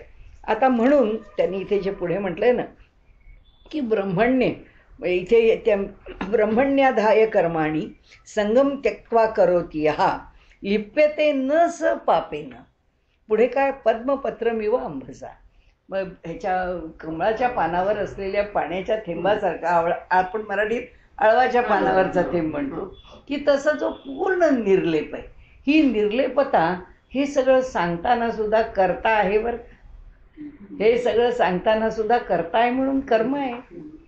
त्या ज्ञानाला ज्ञानी आहे म्हणून सांगितल्यानंतर त्यांनी केलेलं कर्म हे जेव्हा पूर्णपणे परमेश्वराच्या चरणी समर्पित झाले ते मी करत नाहीच आहे असं जरी म्हटलं तरी सुद्धा त्याची जी डिटॅचमेंट आहे ती एका अटॅचमेंटने धरलेलीच. पूर्णपणे तो डिटॅच्ड आहे म्हणताना अटॅचमेंट आहे म्हणूनच डिटॅचमेंट शब्द आला. मध्ये मी आहेच. आता रिझल्ट काय आहे त्याचा रिझल्ट असा आहे की मी आहे, ते कर्म समर्पित आहे, ते पूर्णपणे निर्लेप आहे, ते मला लेप पावत नाही. याच्या पलीकडे जे कर्म निर्माण होतं तो त्याचा रिझल्ट आहे. म्हणजे कर्म आणि अकर्म याच्या पलीकडचं कर्म, कर्म अकर्म हे द्वंद्वात्मक आहे. विकर्म, विकर्म म्हणा. खरं म्हणजे विकर्म म्हणजे जे विशेषत्वानी म्हणा, नाही तर जे करू नये ते निषिद्ध कर्म म्हणा, विपरीत कर्म म्हणा, अर्थ कोणतेही असू दे. कर्म करणे आणि कर्म न करणे हे दोन बाजू जर आपण धरल्या, त्याला शब्द कोणतेही वापरा, हे द्वंद्वत आहेच. कर्म आणि कर्मसन्यास हे आणखी जास्त शास्त्रीय शब्दाकडे येऊ. कर्म आणि कर्माचा संन्यास. आता तो त्यांनी कर्म त्याच्या देहाने घडत आहे, ते घडत असलेलं देहाने जे कर्म आहे ते त्यांनी कर्म काय केले, न्यास म्हणजे ठेवून दिलं. कोणाकडे ठेवलंय? ईश्वराकडे सोपवलंय. त्यांनी माझं म्हटलंच नाहीये. समर्थांनी दासबोधामध्ये तो विषय फार छान घेतलाय आणि ते सगळं जे काही आहे ते त्यांनी टाकून दिलंय इकडे. ते माझं आहे असं म्हणून धरलंच नाहीये. आता तिथे काय केलाय, कर्माचा न्यास केलाय. म्हणजे एका बाजूला कर्माचा न्यास आहे आणि एका बाजूला कर्म आहे, जे दोन्ही त्या ज्ञानाकडनं घडलंय. ज्ञानाला कर्म करावं लागतंय श्वास घेण्याचं, आणि ते श्वास घेण्याचं कर्म त्यांनी न्यास करून ठेवून दिलंय. मग रिझल्ट काय आहे त्याचा? रिझल्ट कर्म आणि कर्म न्यासाच्या पलीकडचं कर्म हा रिझल्ट घडतंय ना. देह आहे म्हणून घडतंच आहे, पण ते कसं घडतंय, त्याला फळ नाही असं घडतंय. हां, म्हणून ते कसं आहे, पूर्णपणे ज्याला फळच नाही, निष्काम कर्मयोग की ज्याला फलरहित आहे, कर्माचं फलच तिथे निर्माण, जे होत असेल ते होत, त्याच्याशी त्याला काही करायचं नाही. जे होत असेल ते असेल, पण ते निर्माण झालेलं फळ तो घेतच नाही. पण फळ मिळतं की नाही त्याला, कारण श्वास घेतलाय म्हणून देह चालू आहे. पोट चालवायला त्याच्या अन्नाचा स्वीकार करतोय, अन्न घेतोय त्या देहाने. म्हणजे कशी गंमत आहे बघा. भगवंतांनी जो निष्काम कर्मयोग सांगितला आहे तो निष्काम कर्मयोग यायला, आता कर्मयोगी घ्या. कर्मयोगी आता आपण त्याच्या तो पुढचा तो श्लोक आहे ना, हां, इंद्रिय आणि इंद्रियार्थेषु वर्तंत इति धारयन, 9वा श्लोक आहे. आता तो काय धरतो, ह्या सगळ्या ज्या क्रिया आहेत ना, प्रलपन, विसृजन, गृह्णन वगैरे वगैरे, त्याचा रिझल्ट काय म्हणतो तो, की इंद्रियाणी म्हणजे इंद्रिय, इंद्रियार्थेषु म्हणजे इंद्रियांच्या हेतू करतासाठी, वर्तंत इति धारयन म्हणूनच हे सगळं केलं जातं. हीच धारणा आहे. बरोबर आहे. इंद्रिय इंद्रियांच्या करता करतात, मला होऊन काही करायची गरज नाही, त्याच्यामध्ये मला आसक्ती धरायची गरज नाही, मला तिथे ममत्व असायचं कारण नाही. ते त्याच्या त्याच्या ठिकाणी चालतं. म्हणजे जसं पुढे म्हटलंय, गुणा हा गुणेषु वर्तन्ते, गुण गुणांच्या ठिकाणी काम करतायत, मला त्याची वेगळा संदर्भ येतो. आता इथे इंद्रिय इंद्रियांच्या करता काम करतायत. आता पुढे विषय जो जाणार आहे तो ज्या पद्धतीने जाणार आहे त्याकरता ते इंद्रिय इंद्रियांच्या करता काम करतायत असं इथं ते म्हणतात. मग आता जर इंद्रिय इंद्रियांच्या करता काम करत आहेत, पण त्याचा लाभ कोणाला मिळतो आहे? ज्ञानाला मिळतोच आहे की नाही. आता कर्म करणार आहे आपण धरून चालू, जो योगी आहे तो योगी काय म्हणतो, मी तर कर्मच करतोय. तो कर्मालाच नाकारत नाहीये. तो समाजकार्य करतोय, तो कुटुंबाकरता काम करतोय, आई मुलाला सांभाळायचं काम करते, शिक्षिका विद्यार्थ्यांना शिकवायचं काम करते, सगळे आपापलं काम करतायत. तो म्हणतो तो योगी आहे, तो कर्म करणार आहे. तो म्हणतो मी कर्म करतो. मग मी कर्म करतो तर हे कर्म करताना त्या कर्माचं स्वरूप तो काय ठेवतो? त्या कर्माचं स्वरूप कर्म प्रामाणिकपणे करतो, विहित कर्माचं आचरण करतो. म्हणजे प्रधान काय आहे? कर्म आहे. तिथे ह्याला प्रधान कर्म नाहीये, हा देह आहे म्हणून कर्म चाललंय. इथे तसं नाही. हा प्राधान्याने प्रपंचात आहे, प्रपंच चालवतोय, शिक्षक आहे, त्याचं काय व्यवसाय आहे, त्याच्या उपजीविकेचं साधन आहे. नाही तर त्याचं घर, आता आम्हाला काय उपजीविकेचं साधन आहे, आम्ही आमचं घर म्हणून चालवतो. पण त्यालाही काहीतरी कर्तव्य आहे, त्यालाही काहीतरी शिस्त आहे, त्यालाही काहीतरी विधिनिषेध आहे. सगळंच म्हणजे हे सगळं जे चाललं आहे हे प्रधान आहे आता कर्म. पण ह्या कर्मप्रधानाला तो काय करतो? हे प्रधान कर्म तो सगळं ईश्वराला समर्पित करतो. तो म्हणतो हे ईश्वरा तुझंच कर्म आहे, हे तूच करतोयस. माझ्या हृदयात तर परमात्मा आहे, तोच करतोय. आणि ते जे काही कर्म होत आहे आता त्याचं फल असेल, ते फल हे तुलाच अर्पण करतो. कर्म झालं ना, म्हणजे हे ज्ञानच आहे. म्हणजे मी माझं काम करतो आणि मला त्याचा मोबदला मिळायला पाहिजे ही भाषा आली की तो कर्मात अडकला. आणि इथे कर्माचा त्याग करून मी ज्ञानी आहे, मी ज्ञानी आहे, मला काय त्याचं, इथे अहंकार आला की ह्याचं संपलं. कर्माचा संन्यास करून भगवं धारण केलं आणि भगव्यानी कर्म टाकलं. आणि मी कर्म टाकलं, मी हे करत नाही, हे माझं नाही, मला हे बाधत नाही, ह्याचाच ज्याला संग लागला, ममत्व आलं, तोही त्याच्यापासून दूर गेला. म्हणून गीताकार काय म्हणतात की सांख्यम आणि योगम एकम सांख्यमच योगम, दोन्ही एकच आहे. कारण हे एक येऊन भागत नाही, हे एक येऊन भागत नाही. आणि म्हणून ह्याला त्यांनी कर्म संन्यास योग नाव दिलं या अध्यायाला, की इथे कर्म आहेच पण कर्माच्या बरोबर संन्यास ही संकल्पना कशी घ्यायची आहे ती त्यांनी आपल्याला सांगितली आहे. की संन्यास संकल्पनेमध्ये ज्ञानाचाही अंतर्भाव आहे, कर्माचाही अंतर्भाव आहे, भूमिकेचा अंतर्भाव आहे. आणि म्हणून आपल्याकडे व्यवहारतः किंवा माझे सद्गुरू तर नेहमीच म्हणतात की संन्यास हा वस्त्रांतराचा नाहीच आहे, हा वृत्ती संन्यास आहे. अंतरंगामधून तो संन्यास आला पाहिजे. आणि अंतरंगात संन्यास कसा यावा याच्याकरताची चर्चा या अध्यायामध्ये त्यांनी केली. की कर्म सुटणारच नाही हे ध्यानात धरून तुम्ही कसा संन्यास होईल त्याचा विषय मांडा. आणि म्हणून ते आपल्याला पुन्हा पुन्हा सांगतात की पद्मपत्र इव अंबसा. आता इथे पण त्यांनी म्हटलंय कर्म करतानाचा एक श्लोक आपण घेऊ शकतो अजून थोडा, की एक भूमिका म्हणजे ती. आता इथं कायेन मनसा 11वा श्लोक आहे. बुद्ध्या केवलैरिंद्रियैरपि योगिनः कर्म कुर्वन्ति संगम त्यक्त्वा आत्मशुद्धये. आता त्यांनी असं म्हटलंय, हे जे योगी आहेत निष्काम कर्मयोगी जे ममत्व बुद्धिरहित आहेत ते काय करतात? केवळ इंद्रियांनी म्हणजे केवळ इंद्रियैरपि कायेनं, केवळ शरीरानी, मनानी, बुद्धीनी, सर्व ठिकाणी आसक्तीला टाकून आपलं कर्म करतात. आता कोणाला इंट्रोड्यूस केलं त्यांनी याच्यामध्ये? इथे आधी इंद्रिय आणि इंद्रियार्थेषु म्हटलं, आता कशात आले? कायेन मनसा. हां, म्हणजे पुन्हा काय आली? मनसा बुद्ध्या. आणि मग कर्म कोण करणार आहे? इंद्रियच आहे. कर्म इंद्रियच करणार आहे. पण इथे काया आली, मन आली, बुद्धी आली. आता काया म्हणून इंद्रियाशी जोडली तरी एक वेळा चालेल असं आपण म्हणू. पण मनसा बुद्ध्या ते पुढे गेलं, एक टप्पा पुढे आले. कारण मनाला आणि बुद्धीला आता सगळे आडकाठ्या नाचणारी इंद्रिय, नाचवणारं मन आणि बुद्धी, आणि सगळ्यात जास्त माहिती इंद्रिय त्या मनाला नाचवतात. मग ती बुद्धी खेची त्या बुद्धीला, मन बुद्धीला खेचतं. आता हा इंद्रियांवर मन सवार होतं. मन, हो, म्हणजे दासबोधात सांगितलं. हो हो हो. आणि मनाला ते पटवतात ना, कारण इंद्रिय इतकी बलवान आहेत, इंद्रियग्राम, की तो मनाला पटवतो, नाही नाही मला हे आत्ता हवंच आहे, मला हे असं करायचंच आहे, असं म्हटलं की आलीच ती इंद्रिय बलवान झाली. ती बलवान झाली त्याबरोबर मन कसं स्वार होतं, कारण बुद्धीला मन सांगतं की बाबा ही इंद्रिय असं मागतायत. माझं शरीर आहे, शरीर पूर्ण प्राकृतिकच आहे. या प्रकृतीला सुद्धा जे आवडतं, म्हणजे शरीराला जे आवडतं ते सगळं अनुभवायला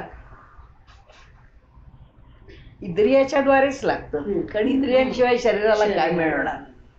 आनंद कोणाला आहे? आनंद माझ्यातल्या मीला आहे. हा, म्हणजे अहंकाराला आनंद आहे, कारण शेवटी पुष्कळ मनाने काही म्हटलं, पुष्कळ बुद्धीने काही निर्णय केला. बुद्धीला काही श्रीखंड खाण्याचा आनंद आहे का? बुद्धीला नाही. मनाला श्रीखंड खाण्याचा आनंद आहे का? नाही. मग श्रीखंड खाण्याचा आनंद कोणाला? तो मी, माझा अहंकार. म्हणजे पुन्हा तो पुष्कळ कायेशी जोडलेला आहे. म्हणजे काया आणि तो अहंकार म्हणजे माझा देह सगळं एकात. हो, म्हणजे ती देहबुद्धी आणि आत्मबुद्धी. तेव्हा आपल्याला कळतं की दोघी आम्हाला खेचतात. की देहाकडे आकर्षित होणारी बुद्धी जशी आम्हाला खेचते, तशी आत्म्याकडे आकर्षित होणारी बुद्धी. आता आमची बुद्धी आत्म्याकडे आकर्षित होती इतकं काय आम्ही मोठं बोलण्याचा आम्हाला अधिकार नाही. आम्ही काय म्हणू शकू? फार तर फार आमची जी देहबुद्धी आहे ती म्हणजे अज्ञान आहे. ते अज्ञान आहे म्हणजे काय बुद्धी आहे? तामसिक बुद्धी आहे, तमोगुण आहे तो. ते आमची गुणांचा विचार केला तर तमोगुण आम्हाला देहबुद्धीमध्ये जास्तीत जास्त अडकवतो. आता त्यातनं सुटायचं म्हणजे आम्हाला काय मिळावं? सात्विक बुद्धी. म्हणजे आम्ही सत्वगुणामध्ये आमची बुद्धी जावी, आमची बुद्धी सत्वगुणात राहावी, आमची बुद्धी तमोगुणात राहू नये, हे जे आम्हाला वाटतं त्याची खेचाताणी करून तर मनच देतं. कारण हे इंद्रियांना एक एक हवं असतं. काही आता म्हणजे साधी गोष्ट आहे की आपल्याला खूप वाटलं की नाही बा आपण इतकं जागरण करून तो सिनेमा बघू नये, इतकं जागरण करून आपण काही बाहेर जाऊ नये, फार दगदग करून आपण कुठल्या ट्रिपला जाऊ नये, असं सगळं जरी आपल्याला वाटलं तरी ते हौस ह्याची नाही हौस केवढी असते. सगळे झाल्यावर वाटतं कशाला गेलो, पण ते जाईपर्यंत याची आणि ते मिळवेपर्यंत. आता ही जी बुद्धी आहे ती देहबुद्धी ते आत्मबुद्धी करावी, हा जो समर्थांनी सांगितलेला किंवा सर्व संतांनी सांगितलेला जो विचार आहे, त्या देहबुद्धीमध्ये तमोगुणाचंच प्राबल्य आहे. त्या तमोगुणाच्या प्राबल्यामध्ये इंद्रियग्राम बलवान आहे. तो इंद्रियग्राम कायेकरता बलवान आहे, कारण आमचं कायेवरचं प्रेम, आसक्ती केवढी आहे. म्हणजे खरी अगदी मूलभूत आसक्ती जर म्हटलं तर पतंजलींनी म्हटल्याप्रमाणे आम्हाला माझा देह किंवा माझी अस्मिता, माझं असणं किंवा माझं अस्तित्व हे कधीच संपू नये असं वाटतं. कुणाला असं वाटतं की हे जीवन संपावं? वाटतच नाही.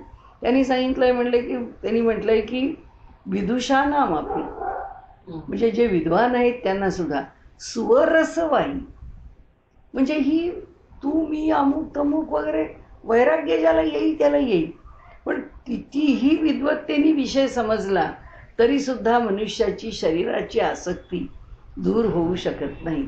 अस्मिता, मी, माझे पण. म्हणजे मनुष्य आत्महत्येचा प्रयत्न करणारा असतो तो एका विकृत स्थितीत करतो. ती स्थिती म्हणजे आसक्ती निरासक्तीची नसते, क्षणाची असते, आणि ती एक उर्मी आहे, हा, ती वृत्ती आहे. तर सांगायचा हेतू एवढाच की मनुष्याला देहबुद्धीच्या रूपाने ही काया आणि इंद्रिय खेचत असतात. ती खेचून त्या मनाला ते पटवतात, नाचवतात की आपण नाही जाऊ. आणि मग त्याला आपण आपली थिअरी पण निर्माण करतो की आपल्याला का जायचंय नाही त्याच्याकरता हे असं पाहिजे, तसं पाहिजे, मला बदल पाहिजे, नाही अमक्याकरता जायचंय, त्यांनी आग्रहाने बोलावलंय म्हणजे मी गेलं पाहिजे, का हवं ते. आम्ही पुष्कळ गोष्टी त्याच्या मागे लावून देतो आणि त्या सगळ्या स्वीकारतो. इथे त्यांनी आपल्याला असं म्हटलंय की मन, बुद्धी आणि काया या तीनही पातळीवरती हा इतका अलिप्त असतो जो खरा योगी आहे हम्म. तो योगी. आता बघा, योगिनः कर्म कुर्वन्ति संगम त्यक्त्वा आत्मशुद्धये. आणि म्हणाले ते कसा करतो तो त्याची आसक्ती सोडून. आणि कायम एकच लक्षात ठेवायचं की जिथे कर्माची आसक्ती सोडतात किंवा सोडायची किंवा सोडावी, ममत्वरहितता असा शब्द जिथं येतो तिथे आपण समजावं हे कर्माशी निगडीत, म्हणजे हे योगाशी निगडीत. म्हणजे एकम सांख्यमच्या योगमच्या त्यातला आता सांख्य नाही आहे, आता योग विचार आहे. कारण तो योग विचार आमच्या कर्माशी आहे आणि कर्म आमच्या उपासनेशी निगडीत आहे. आणि उपासना आम्हाला आत्मशुद्धीकडे नेणारी आहे. म्हणजे शेवटी पर्याय कर्माशिवाय नाहीच आहे. ज्ञानाला सुद्धा पर्याय कर्माशिवाय नाही. म्हणजे आता उगाच पुन्हा थोडे साईड ट्रॅक होऊन आपण बघू की म्हणून शंकराचार्यांना सुद्धा मनशुद्धीपर्यंत कर्म मान्य करावं लागतं. नाही तर त्यांनी कशाला मान्य केलं असतं? अर्ध्या टप्प्यापर्यंत तर मान्य केलं ना आत्मशुद्धी. आता आधार कोणाचा? याचाच आहे. शंकराचार्यांना आधार त्यांनी कशाचा घेतला? ह्या अशा श्लोकांचा घेतला. म्हणजे गीतेतला हा श्लोक त्यांना पूरक आहे. हा शब्द इथे कसा म्हटला आहे त्यांनी? योगिनः कर्म कुर्वन्ति संगम त्यक्त्वा, संग टाकून आत्मशुद्ध ये. हेतू काय? आत्मशुद्धी हा त्याचा हेतू आहे. आणि त्याकरता ते कर्म करत राहतात. आणि म्हणून आपल्या ईशावास्य उपनिषदात सांगितलंय की 100 वर्ष तुला कर्म करत राहायचंय. जी विशेष शताम समाहा. तू 100 वर्ष जगत राहा. कसा? कुर्वन्नेवेह कर्माणी. कर्म करतच जगत राहा. मग आता त्या तुझ्या जगण्याला तुला 100 वर्ष जगायची आसक्ती आली. त्याचंच उदाहरण परवा आपण बोललोही मला वाटतं की रामभद्राचार्य जे रामानुज संप्रदायाचे आहेत त्यांचा जो सत्कार झाला, त्यांचं त्या पुस्तकाचं प्रकाशन झाल्यावर मोदींनी, तर त्यावेळी त्यावेळी ते म्हणाले की मला स्वतःला 126 वर्ष जगावंसं वाटेल.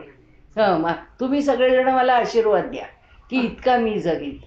मग आता आपल्या मनात आलं की बाबा एवढ्या मोठ्या माणसाला सुद्धा जगण्याची आसक्ती आहे का? पण कशासाठी? नाही ते त्यांना लिखाण असं म्हणते. हो, नाही त्यांनी सांगितलं मला भोगायचं म्हणून नाही, मला रामचरित्र मानसाचा प्रत्येक भाग न भाग, सर्ग न सर्ग त्याच्यावर मला त्याच्या शुद्धीचं काम करून लिहायचंय. हा उद्देश त्याच्या मागचा आहे. चांगला आहे. पण म्हणजे कुर्वन्ने वेहकर त्यांना आधार कशाचा? हा आधार ते म्हणतात ईशावास्य उपनिषद सांगताय की कुर्वन्ने वेह कर्माणी जी विशेष शताम समा. 100 वर्ष जग काम करत जा. शेवटी आता पुन्हा काय होतं? पुन्हा तेच. तो कितीही सांख्य म्हणजे तो कितीही ज्ञानी आणि तत्ववेत्ता असला तरी तत्ववेत्याला कर्माचा विचार हा करावाच लागतो. म्हणजे जे लोकमान्य टिळकांनी जे म्हटलंय की गीता आम्हाला कर्मपरच आहे आणि गीता आम्हाला कर्मच सांगते. त्यामुळे त्यांना 6वे भाष्यकार म्हटलंय गीतेचं की त्यांनी गीता ही अर्थ लावताना कर्माच्या तत्वपर सांगितली आहे. दुसरं आत्मशुद्धीपर्यंत आपण म्हटलं तसं की शंकराचार्यांना सुद्धा आत्मशुद्धीपर्यंत कर्म मान्य करावं लागेल. आता त्यांची पुढची भूमिका आहे ती काय आता आपल्याला विचार घ्यायचं कारण नाही. पण त्यांच्याकडे त्यांनी 4 गोष्टी सांगितलेल्या आहेत की त्याला साधन चतुष्टय असं म्हटलंय की चित्तशुद्धी झाल्यानंतर एका क्षणात सुद्धा ज्ञान झालं, संपला, विषय संपला त्याचा. पुढे साधना स्व करायला कारण ती स्थितीच प्राप्त होते आणि मग ते ज्ञानच आलेलं असतं. त्यामुळे काही पुढे करायची गरजच उरत नाही. नाहीतर त्यांचं आहेच ना की नित्यानित्य वस्तू विवेक, नंतर त्यामध्ये साधन चतुष्टय, त्या साधन चतुष्टयामध्येच आलेलं आहे नित्यानित्य वस्तू विवेक, मुमुक्षुत्व, नंतर ती षट साधन संपत्ती आणि हे ह्या मूत्र फलभोग विराग. या 4 गोष्टी हे सगळं आपोआप निर्माण. हे ज्ञान झालं की निर्माणच झालं. हे निर्माण झालं की आत्मशुद्धीच झाली.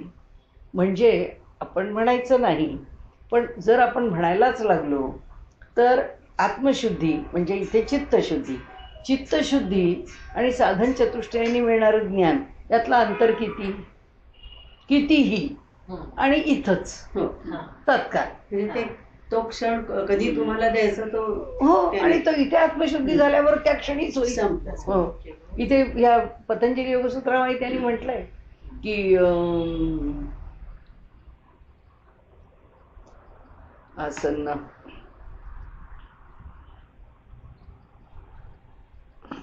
म्हणजे ज्या क्षणी गोष्ट घडली, हल्ली जरा असं होतं पटकन आठवत नाही असं ते तत्काल ज्या क्षणी घडलं त्याच क्षणी ज्ञान झालं, त्याच क्षणी प्रलय झाला.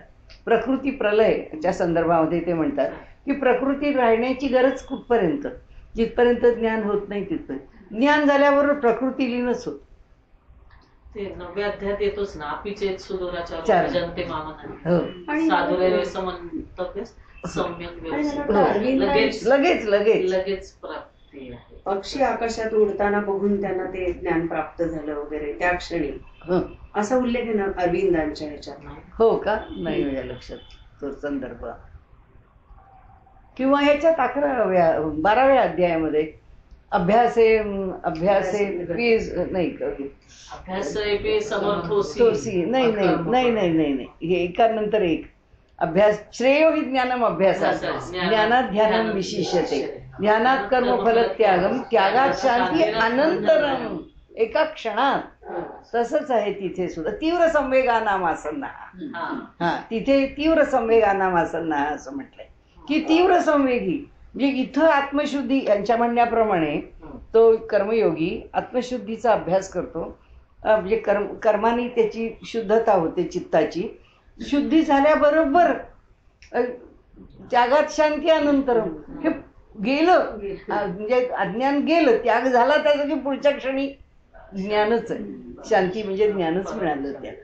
म्हणजे त्यामुळे शंकराचार्यांचं ज्ञानातेव तू कैवल्यम जे म्हटलेलं आहे त्यात सुद्धा आपण बारकाईने जर विचार म्हणजे बारीक हे धरली तर कर्म सुटतच नाहीये, तिथे सुद्धा सुटत नाही. मांडणी वेगळी आहे, मांडणी ज्ञानाची आहे, कारण त्यांनी ज्ञानातेव तू कैवल्यम असंच म्हटलेलं आहे. ज्ञानानेच कैवल्य मिळेल, पण ज्ञान होईपर्यंत काय हेच आहे ना, ज्ञान होईपर्यंत हेच आहे.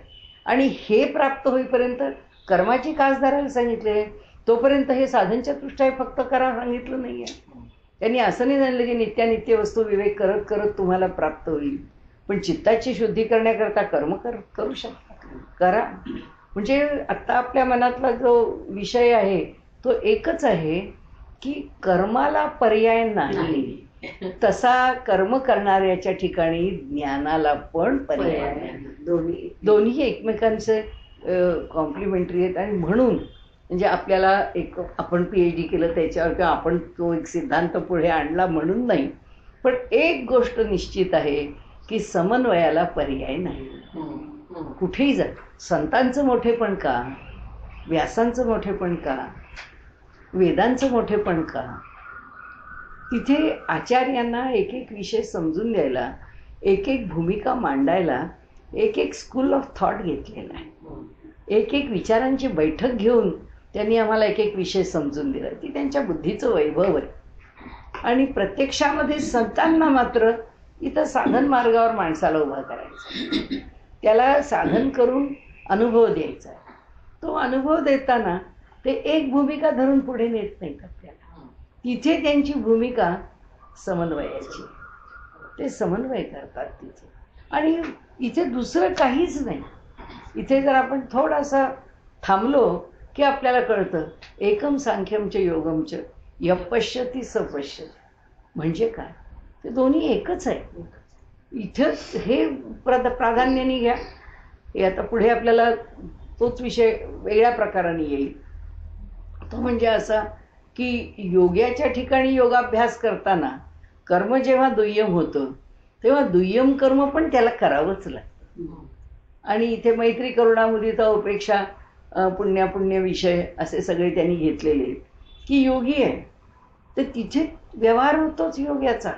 साधक आहे, साधनेच्या पातळीवर काय होतं ते इथे ते सांगतात की योगमार्गाची साधना सुरू केली तर त्यामुळे काही वेळा एक मत आपल्या पुढे येऊ शकतं.